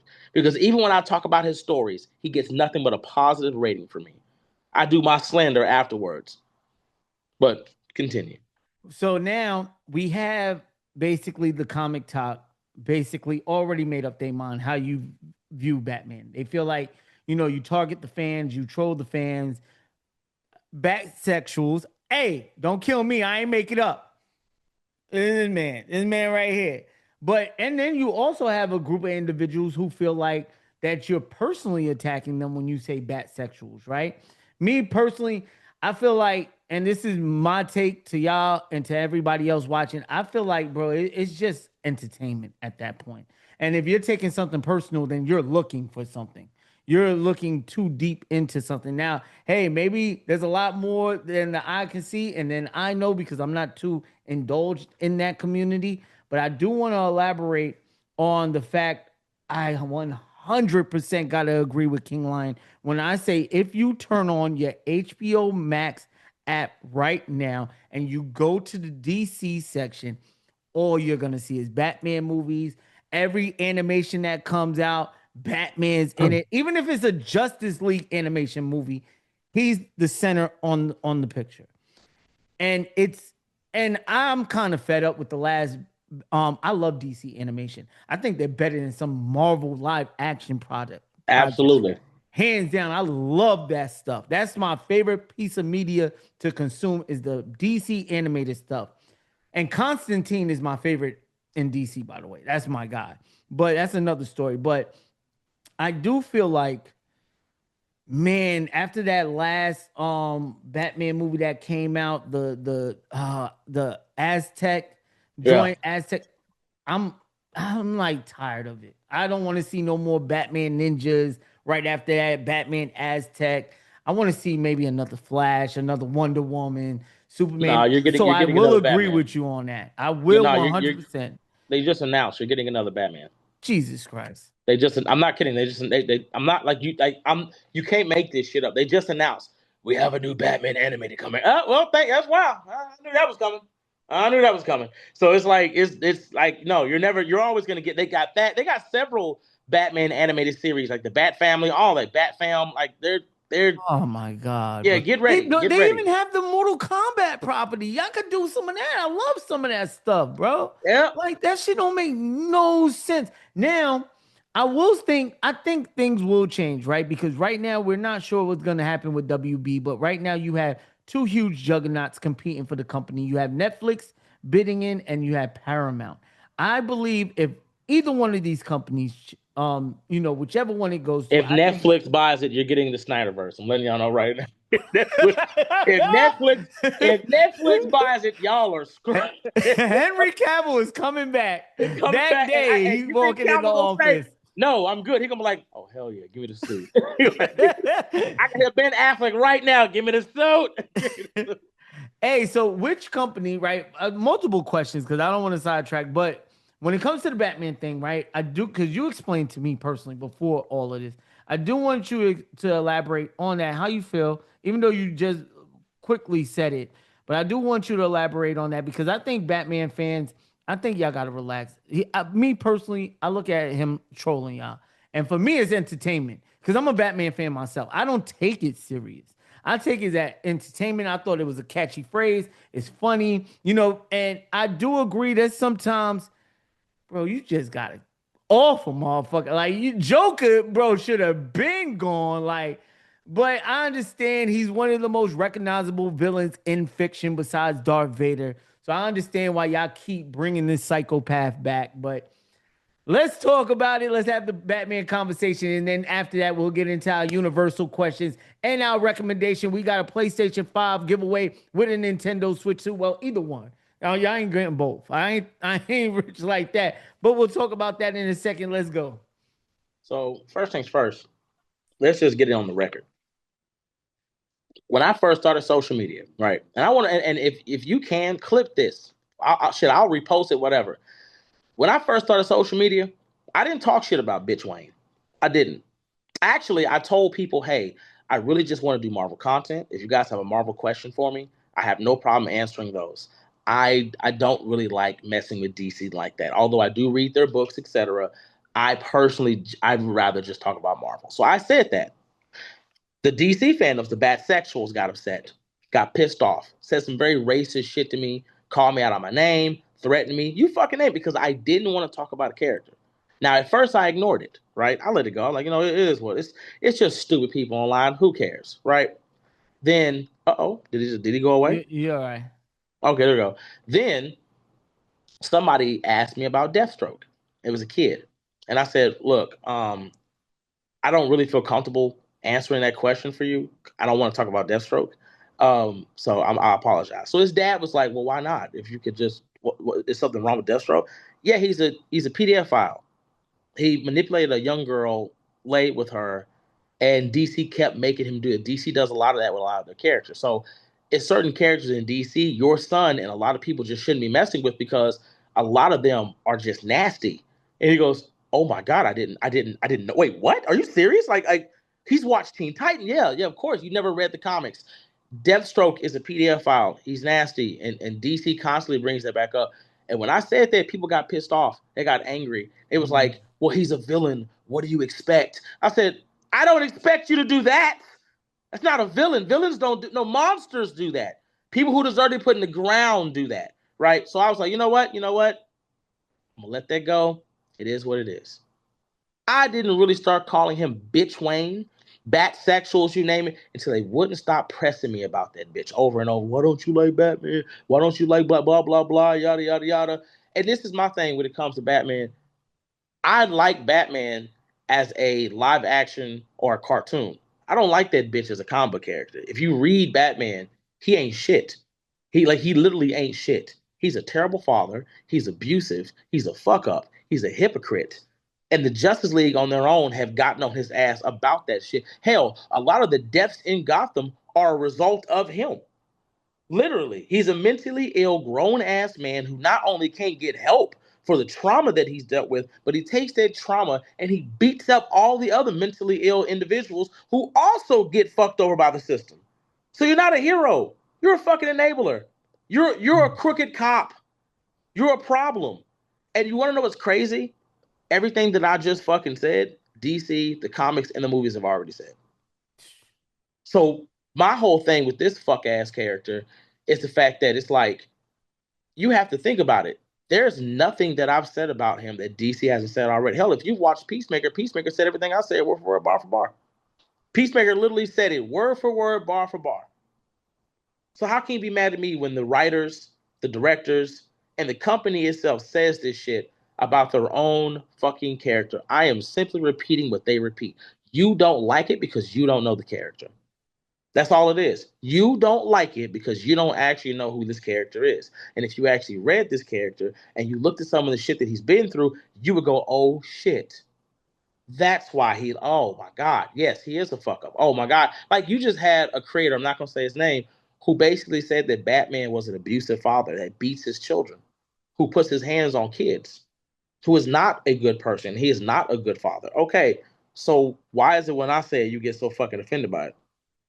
You had Jeff Loeb at a panel literally said, he asked DC, why can't we kill the villains? We kill women and children. We massacre women and children, but we won't kill these fucking villains. And everybody in the room got quiet because they was like, oh shit, did he just say that? You had people at fucking New York Comic Con. How do you feel about the new Batman series coming out with the Joker? I'm sick of this shit. Can we just kill Joker? Can we fucking slaughter him already? And it's like the world is repeating everything that I said. You're upset because you don't know the character. You're the same fucking people who got mad that Henry Cavill's Superman killed Zod and said it ruined his character. When Superman killed Zod in the comics, that was canon. He killed Zod and all the Kryptonians, in the comics. It was the first time he killed somebody. And it fucked with him, and it helped him propel himself as a character. But that shit happened. When Batman killed that dude, he was like, I'll kill her, bro. That's in the comics. The dude was a mutant, but he had a baby hostage. And Batman shot his bitch ass.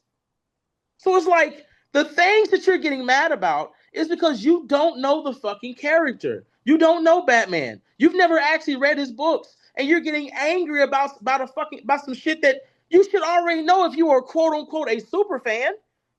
If I call Batman a bitch, you shouldn't get mad. He's a bitch. He'll tell you he's a bitch.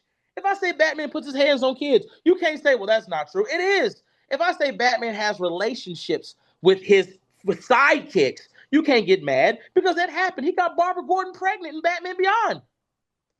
She had a miscarriage. And then he got her pregnant in Batman Beyond the comics.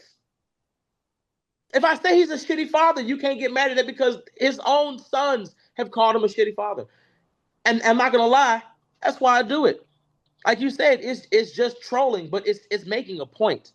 I'm showing how stupid you are as a fucking fandom. You're crying and whining about some shit you should know.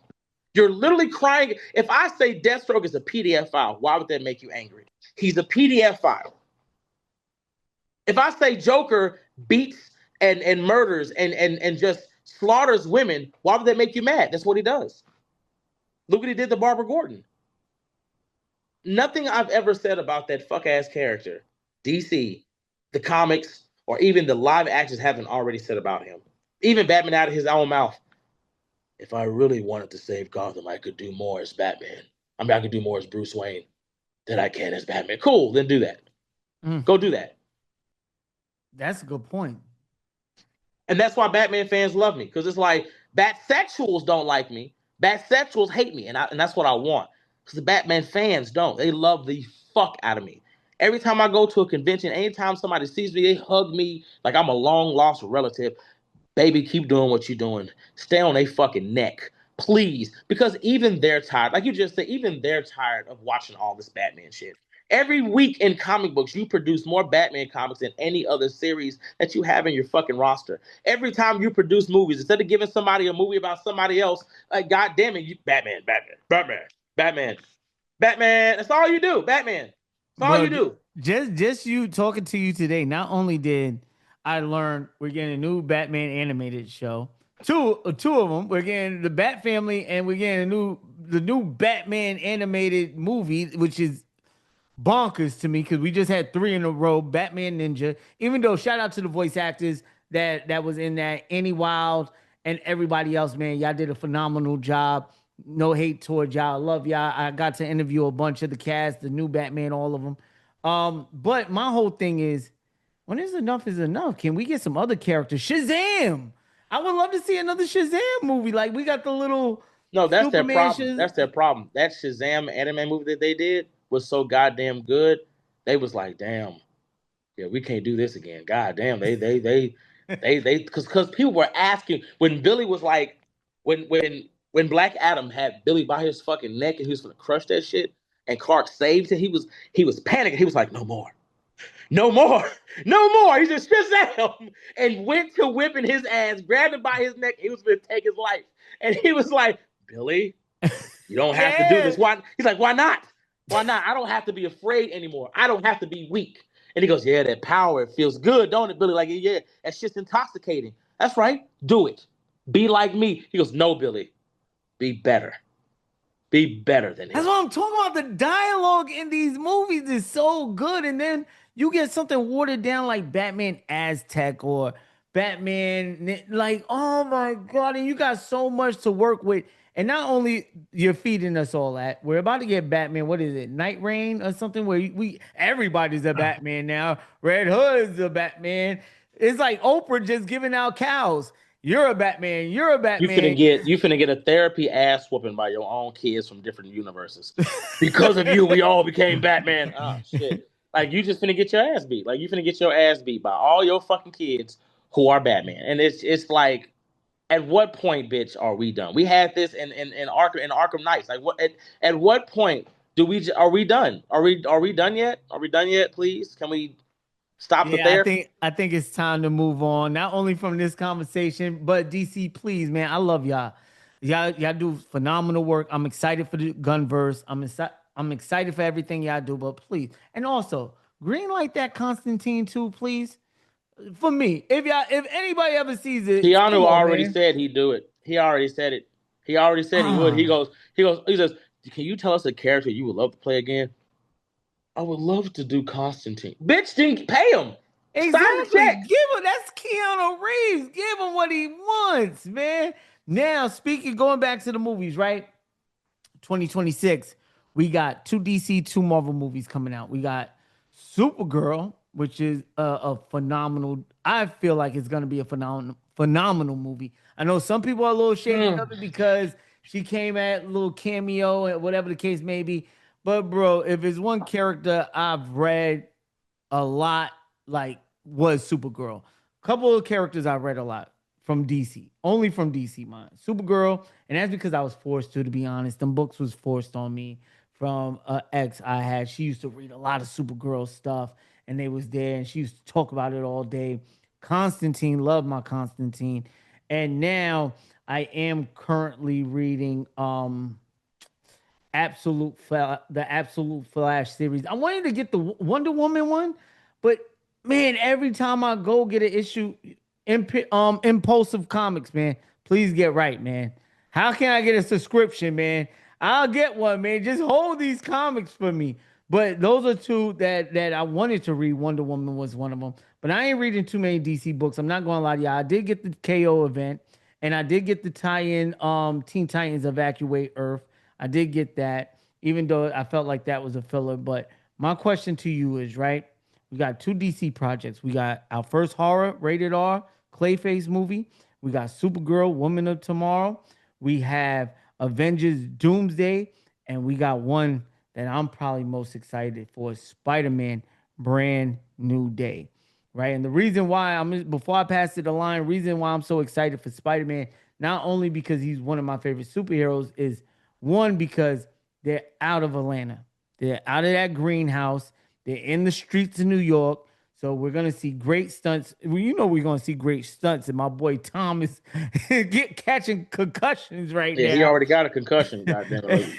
Zendaya, take care of him, baby. Take care of him, please. And we got some cameos from the Punisher, maybe Daredevil, and a couple of others that's gonna make appearances in this movie. I think it's gonna be dope. But my question, what do you think out of these four? Even though it's a stupid question, is gonna be the highest grossing movie of 2026? Doomsday. Yeah, I figured. Doomsday. I don't see DC winning anything in that because you got, first of all, bitch, you going up against Spider-Man and Doomsday. I don't know what the fuck you think you finna do. I don't know what you. We got Clayface. Who gives it? Don't get me wrong. Don't get me wrong. That particular Batman universe is my favorite. It's beautiful because if I'm correct, Clayface is coming after the Bat movie, right? I no the maybe it might be Yeah. running If I'm off the correct, heels if of the I'm correct, Penguin. yeah. If I'm correct, it's the same universe, right? I believe so, but don't quote me on that because Well, I if it know the is, then Penguin yeah. Then is. you got Supergirl. I'm sorry, James. After you did that fucking Superman movie, I'm telling you right now, if that Supergirl movie is not a one-to-one with that, because I have that comic. If that Supergirl movie is not a one-to-one to that, I don't see what the fuck you finna do. Because you said yourself, and I quote, it's gonna be a space odyssey. That's what you said. That's what you said. If any of y'all read Supergirl's Woman of Tomorrow, that fucking, we should see a fucking Pegasus. We should see. Y'all think I'm playing? Like y'all think I'm playing? It's so much shit that we should see. That movie should be fucking beautiful because the comic itself was beautiful. The storytelling was beautiful. It's so much shit that we should see in that. So if it's not a one for one with that comic, baby, I don't see you making it. I don't see you making it past that weekend. And But we you get talking about, Lobo, right? huh? Am I correct? I don't know. They talking about that still. They said we're gonna get Lobo. That's what they said. I ain't holding them to it because we don't know how this merger gonna go. But like I said, yeah, you think I'm playing? His ass Look. might be Aquaman again. Yeah, that's like when it comes to Marvel, Marvel is certainty. DC is a promises. That's all it's promises. So that's what I'm saying. So like at the end of the day, it's like you going up against two giants, baby. I'm sorry. Like you're not winning that one. You're not winning that battle. You are not winning that battle. I don't know what to tell you. Yeah, Spider-Man? I think Doomsday is gonna be the kill shot for everybody in Yep. 2025. Yep. Maybe Dune. I think we got a Dune movie coming out in 2025. Might be wrong, but I think Dune. If Dune, anybody can compete with it. It might be the Dune because that's gonna be the conclusion. I think of that. I'm not sure, but going to our universal questions, right? I have a couple of universal questions that I ask all my guests. This one we're gonna shake up a little bit because usually I do voice actors or Power Ranger content, stuff like that. So when I usually get content creators on, I usually try to go in the realm that they're in. So not only that, but before we get into that, we got to do. I almost forgot our recommendation. Give us a recommendation. These are the rules. Whoever's watching this at this moment, if you stay to the end, you're a GOAT. And if you're supporting, please don't forget to like, comment, and subscribe. All your support means so much to us. And also, I have really tough skin. Any criticism, I'm willing to accept it all. Just leave a comment. Let me know how I can get better and bring you better quality content. So now, give us a recommendation, right? Anything. It could be a book. It could be something that means something to you. It could be a movie. Their job is to go check it out, come back, leave a comment about that book or movie or whatever it is. And then the more comments they leave at the milestone of 5K, I'm going to give away a PlayStation 5 or a Nintendo Switch 2. Only rules I have for y'all in the chat, please do not get scammed in my comment sections. I will never ask you for any shipping money, and more likely you will join my Discord. I'll get your information personally. From there, we can move forward. Link is in the description below for that. So go ahead, give us a recommendation. You just want one book, right? Yeah, hey, promote Flame. Let them know. Go check out that Flame. If you want, if you're a fan or you read Flame, let me know some. It could be anything, any recommendation you want. No. So that's I like one thing about me is like this is gonna sound weird. I never promote my own work for some You reason. need to. No, but that's the thing. Like I have this. This is gonna sound so stupid. I have this artistic view to where it's like I want to put something out into the world and I want it to come back to me. And because of how I've done my work, people have always like Flame is still selling without me having to make any videos about it, just talking about Marvel and DC, and yet it's still selling, right? Like every time I do a new release, I have to do a book signing because that's how many books get sold. So I don't know. I've always like I've never had to, and I tell people all the time, be thankful because the minute if I ever sat here and just fully promoted my stuff with my followings, good lord, like good lord, Man, you need to, bro, for real, man. Use your platform for something like that because at the end of the day, you don't know what can happen tomorrow, especially with everything going on. No, absolutely. It's just like I've just always wanted to see if it could stand like if it could just stand if it could stand on its own. It's always done well. Like I'll check and see how many books were sold that month. I'm like, man, I didn't even have to say nothing about it. It's like they'll see me and automatically go, well, let me go look. Like even right now, Google. Do you know Google promotes my book more than I do? Bro, Like you type in I know you ain't just tell me no shit like that, bro. No, I'm being for real. Like, if you type in King and Queen Line into Google, it will pull up my website where my books are. Oh, it definitely will because that's exactly what I did before we even started. Yeah, I'm sorry, y'all don't get mad at me, but I did Chat GPT him and also Googled him. I did both. I Googled and Chat GPT. I said, give me everything I need to know about King and Queen Line, and then I went to Google, copy and pasted the same thing, came up with a formula, and said, okay, what can I use for this interview? What can I? So I did a little research before I did, and you better believe your books automatically came out. Yeah, so it automatically do that, and it's like, and I've had people go, how if you don't talk about it like that? I said because like if my work is as good as I know it to be, then it's gonna make its rounds regardless. And there's a time and place for everything. And one of the reasons why I haven't done as much as I want to right now is because this project that I'm doing now is such a big thing for me. Like this project means so. I promise you, when you read this, I'm just gonna speak to you specifically. When you read this, I promise you'll be asking for another interview. And I promise you'll be when you. I'm not kidding. When you read this, you will lose your mind reading this. I'm Oh, not I'm kidding. You will. definitely hyped for it, bro.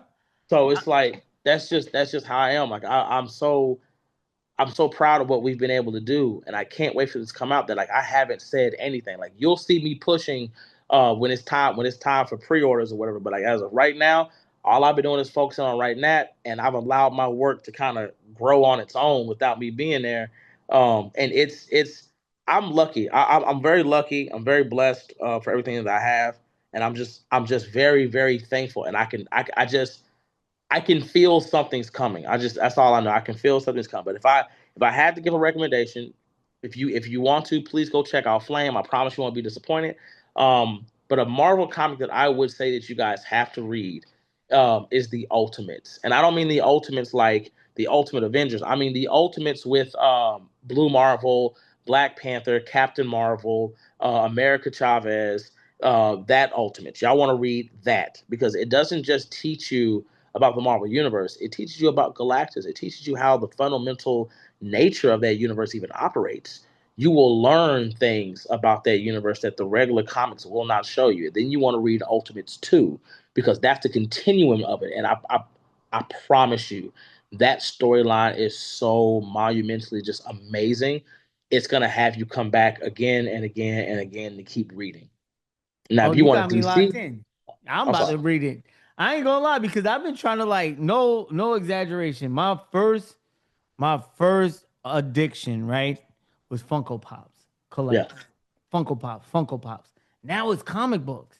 No lie, it's little. Hey, why don't you think about doing something like comic books? Getting your own shop or something, man. Online I'm joining I'm some. I'm I'm working on it. Lock in, man. I'm You learning. could do so much. I promise you, with a following like you have, I promise you, if you promoted an online comic book store where they have resource, I'll be one shopping with you every week. Let me get Well my that's the thing. comics. I'm learning from a shop owner right now. I'm learning the business. I'm figuring out what steps I have to take. Like don't get me wrong, like I'm working on credit, all that. Like when I tell you I'm working on it, like I'm working on it. Like I'm not kidding because that was something I had been wanting to do about a year ago, and then I found out it was just all this. Oh my god, it's so much work that has to be done with this. Ooh. Um, and when I thought about it, I said, okay, cool. So what do I need to do? I need a teacher. I need somebody to show me how this stuff works, and that's what I've been doing. I've been studying and learning behind the scenes and working on it. So it that is something I'm working on, including my own podcast. So I am Ooh. working on it. I am working on A Lion podcast. Hey, you'll it. give Yep. me something to do while I'm working, man. Yo, Yep. lock in, Lion. I'm pretty sure I speak for anybody who's watching this. They more likely they probably part of the Lions Den, or they probably a fan of yours. If y'all watching this, I know y'all saying the same thing I'm saying. You're overdue for a podcast, bro. You're Yeah. way overdue for one. You need to lock in. I would love to hear your takes on a lot of the stuff that's going on, to be honest, like in depth. Don't get me Yeah. wrong, you do the videos, but like actually hear you break it down and how you feel about it and all that, because podcasts get a lot different. You see, we've been talking. I was supposed to only have you here for an hour.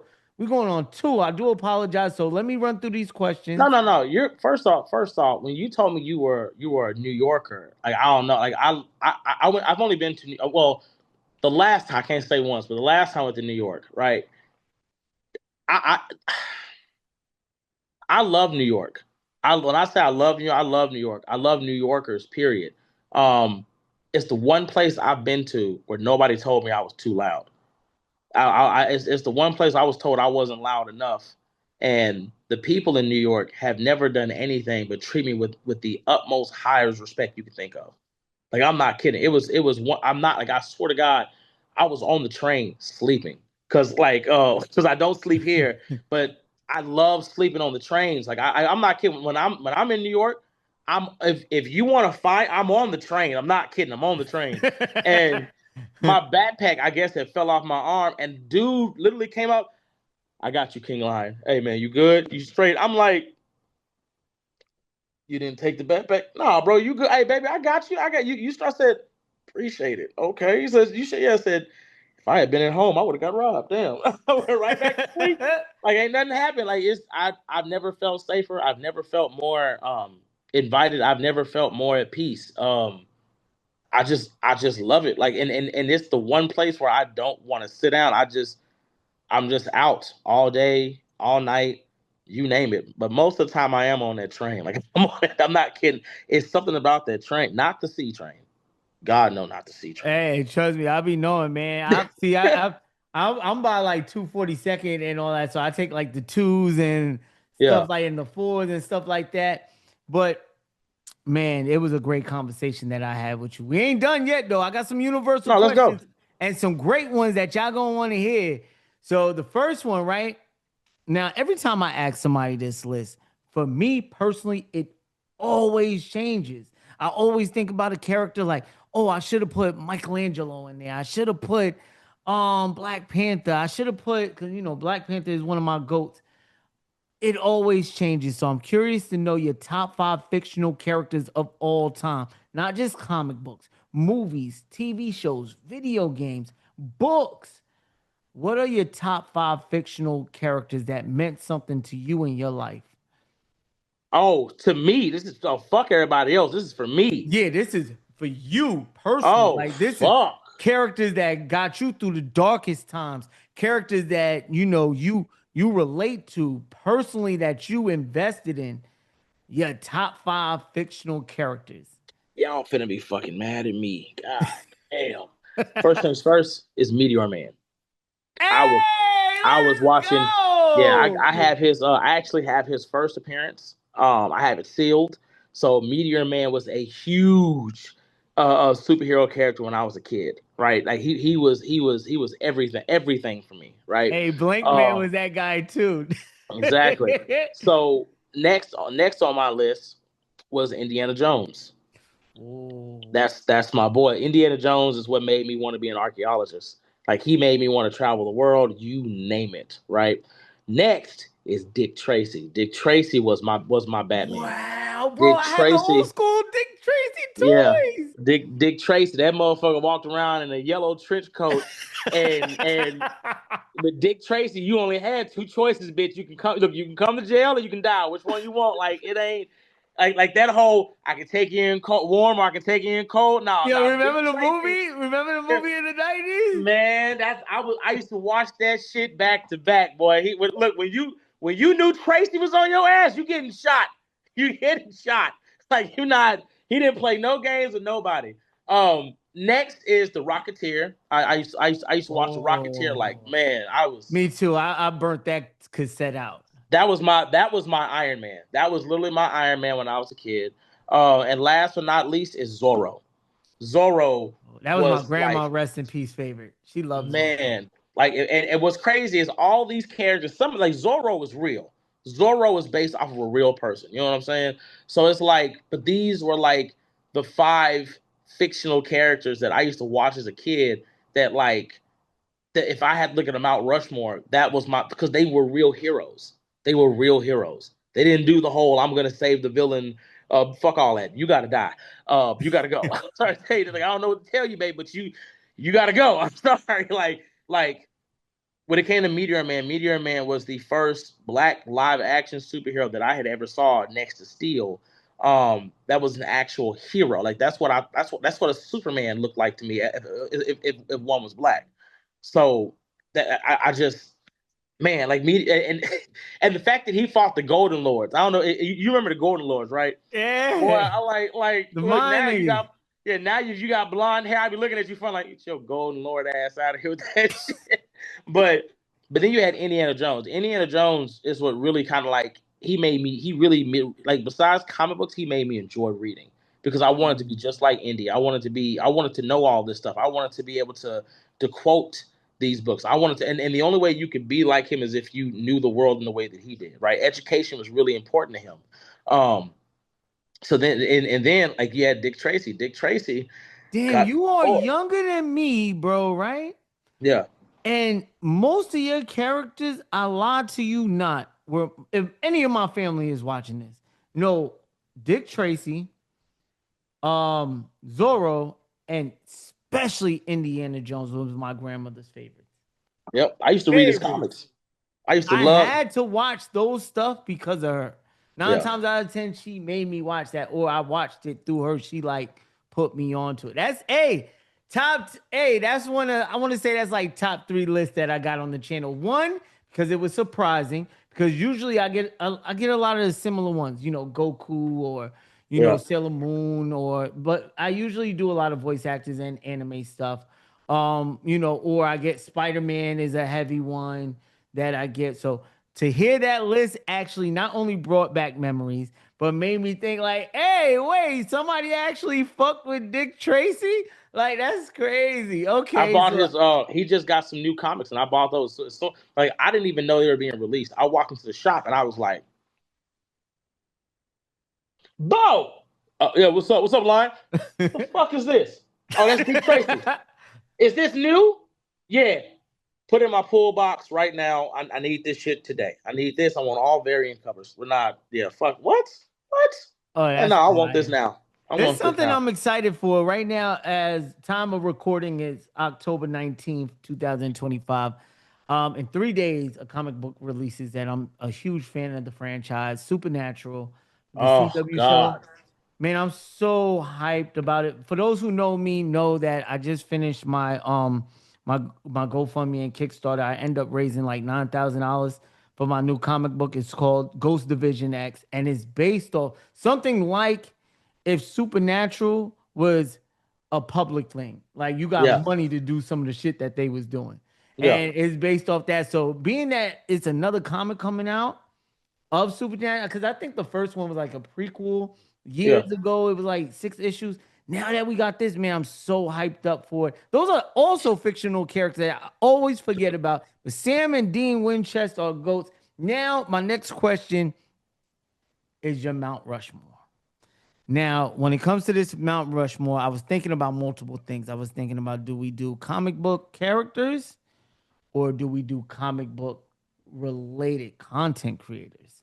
So I think to shake up the pot a little bit, we're going to do content creators. Who do you think right now or in total are the top 4 content creators for comic books of all time? The Mount Rushmore comic book content creators. Who would you put on this Mount Rushmore?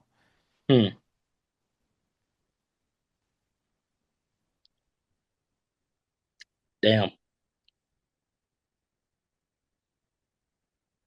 Because you said 4. The problem with that, the problem with that is the issue. If you're gonna go with content creators, as for the Mount Rushmore, you can't use anybody who's new for the most part. You really can't, because no matter what happens, Comics Explained, Eris, Benny, who again that's Comic Storian, you know what I'm saying? Dope Spill Comics, those are the 4. Like no matter what you say, everybody knows who Dope Spill Comics is. It's just that he may not have a million followers, but everybody knows who Dope Spill Comics is, right? So that would be a full solidified.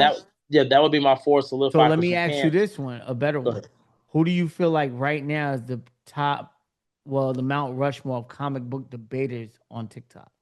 Oh shit! If we're talking about fucking comic book debaters, oh bitch, I'm me. Who else? Let me see. I would say comics. He's not a debater, but he can debate. And he has debated. Sir Superhero, and who else? There's one more person. It's one more person. Hold on, you said 2? You said yourself and who else? No, I said me, comics. Me. Basically, I just say related. Yeah, me, related. Sir Superhero. Let me see who else as a Might debate. have to check out Sir Superhero because I never.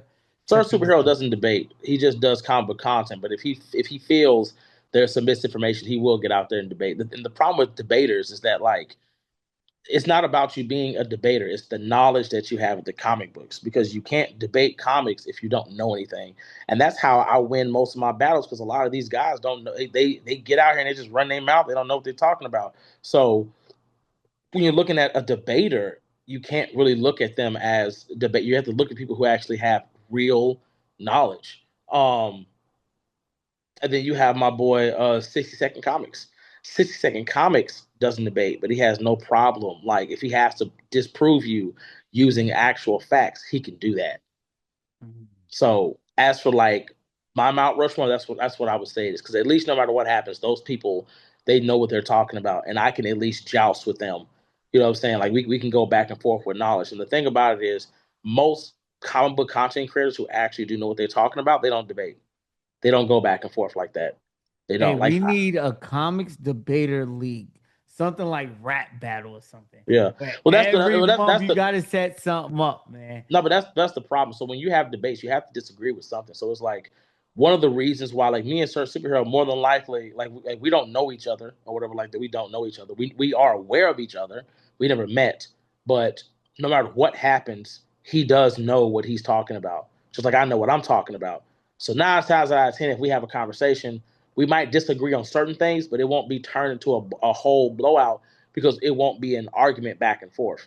It's the same thing when it comes to my boys 60 Second Comics, etc. Like when you have people who actually do know comics and they know how to talk about comics, the debates never get that hectic. They don't get that. Well, maybe they don't need to for it to be Yeah, that's what I'm saying. entertaining. That's what they You know what don't. I'm saying? It just becomes a discussion. A lot of these debates happens because you got people that just don't know what the fuck they talking about, and they just say anything. It's like, what the fuck? Like I told one guy, yeah, you know, Aquaman he's not immune to getting shot, right? He is immune. No, he's resistant. He's not immune. So you telling me a bullet can hurt Aquaman? I mean, is this not him getting cut the fuck up by bullets? That's got to be like knife metal. No, that's regular bullets. Just like Diana. Diana is weak to sharp, pointy objects. No, she can fight Superman. That doesn't mean that's her defensive abilities. This is her in 2025 getting shot with a regular ass bullet and bleeding from the forehead. Like this is Diana getting stabbed. Like Diana, like that's what I'm saying. Like when you read these comics, you know when it comes to these power scalers, they don't read these comics. Everything they know comes off of a wiki. That's just how they work. They don't actually know anything. So you don't have to scale anything. You just have to be like, oh, okay, cool. What does this say? Okay. That's what I thought. Yeah, did you know Invincible is strong enough to kill a planet? Because him and the Viltrumites did that multiple times. Really? Yeah. Show me one time he did it. Well, this time right here when they destroyed a planet together that they already had weakened. And right here where this box says, if we don't do this right, the planet will stabilize and the force on its own will kill us. Do you see that? Clark would never. Clark lifted off of a planet and that bitch died. Literally had zero to no power and said he had to use effort. Lifts off the planet with zero to no power, no sun near him. The planet died. Literally died. So like, what are we doing? What are we doing? Like it's like that's what I'm saying. Like when you have actual people that read comics, that know comics, that understand this stuff, our debates don't go that far. It don't go that far. The arguments don't happen like that. It happens with people that don't know what they're talking about.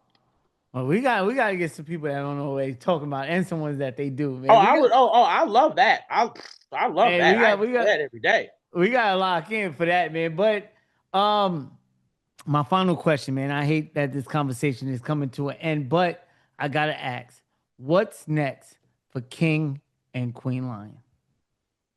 Well, right now, you have a lot of content creators who are trying to get away from being comic TikTokers or whatever, right? And they're like, I don't want to be known as the comic, I mean, as the TikToker guy. Well, I'm sorry to tell you this: 90% of everybody who has a career, a career started on TikTok. So let's not shit on where we came from. But as far as where I'm trying to go to next, I want to tell phenomenal stories. I want to be up there with Jonathan Hickman, Jason Aaron. Like I want to be up there with some of the greats. So what's next for me is to not only to be able to tell stories of that magnitude, but I want my stories to become a show. I want to own my own shops. I want, like, it's so much that I want that I'm taking baby steps to get it. But as of right now, it's building myself into the writer that I want to be. I know this is it's a lot asking for, but one day I would like to get a Pulitzer if I can. If I can get my writing to be good enough to get an award like that. It's not a If lot there, to ask for, my brother. That's in the realm of possibility if you put your mind to it. and that's why I've been working my ass off as much as I can. Like I want to tell stories where the visual medium doesn't do all the heavy lifting. I want the visual medium to be there, of course, but I want my words to move you. Sometimes what I'll do is I'll take my iPad and I'll sit right here and I may call somebody. I'm not even kidding. I'll call somebody or I'll talk to my wife and I'll say, I want to read this to you and I want you to tell me how it makes you feel. And I'll read it out. I won't give them any visual aid. I'll just read it out to them, and listening to the reactions lets me know if I'm on the right spot or not. I was reading to my wife last night, reading something. She started crying. I was like, "Is it good? You sure?" She said, "Yeah." I called somebody else. I said, "I'm gonna read this stuff to you. Okay, look. If you gonna cry, cry. Just cry. Don't try to act like a man. Just cry." So I'm over here reading it to him. God damn, what the fuck is happening? What is that? I said, okay, cool. I You said, wasn't ready. yeah, I said, so I'm finna send you this. I said, you see this? He said, yeah, okay, I'm gonna read it. One more time, I read it. He just broke down, like, what the fuck? I was like, okay, cool. So we're there. That's what I want. Like, I want my words to touch you in a way that the pictures can't. And when you do have the pictures, I want that to enhance it. I want that to enhance it and it like tenfold. So that's my goal for that. That's what's next for me is not only becoming a better writer, but that my writing skills are known more than what they are known now. It's known, but I want it. I want more. I want my next level. I want my level up. Hey, ain't nothing wrong with that, my brother. Heroes, villains. If you enjoyed this episode, please don't forget to like, comment, and subscribe. Also, we got a bunch of stuff happening this month, and this year has been really great to me. Thank y'all so much for tapping in and supporting. Man, it's been a hell of a journey, and to end it off like this is wonderful. Please don't forget to hit those links in the description. Follow King and Queen Line on all social media platforms. And as always, don't forget to love yourself. Pass that love on and love others. And if nobody told you so, just know your boy love you. Voice of the Heroes, signing out. Sing it with me.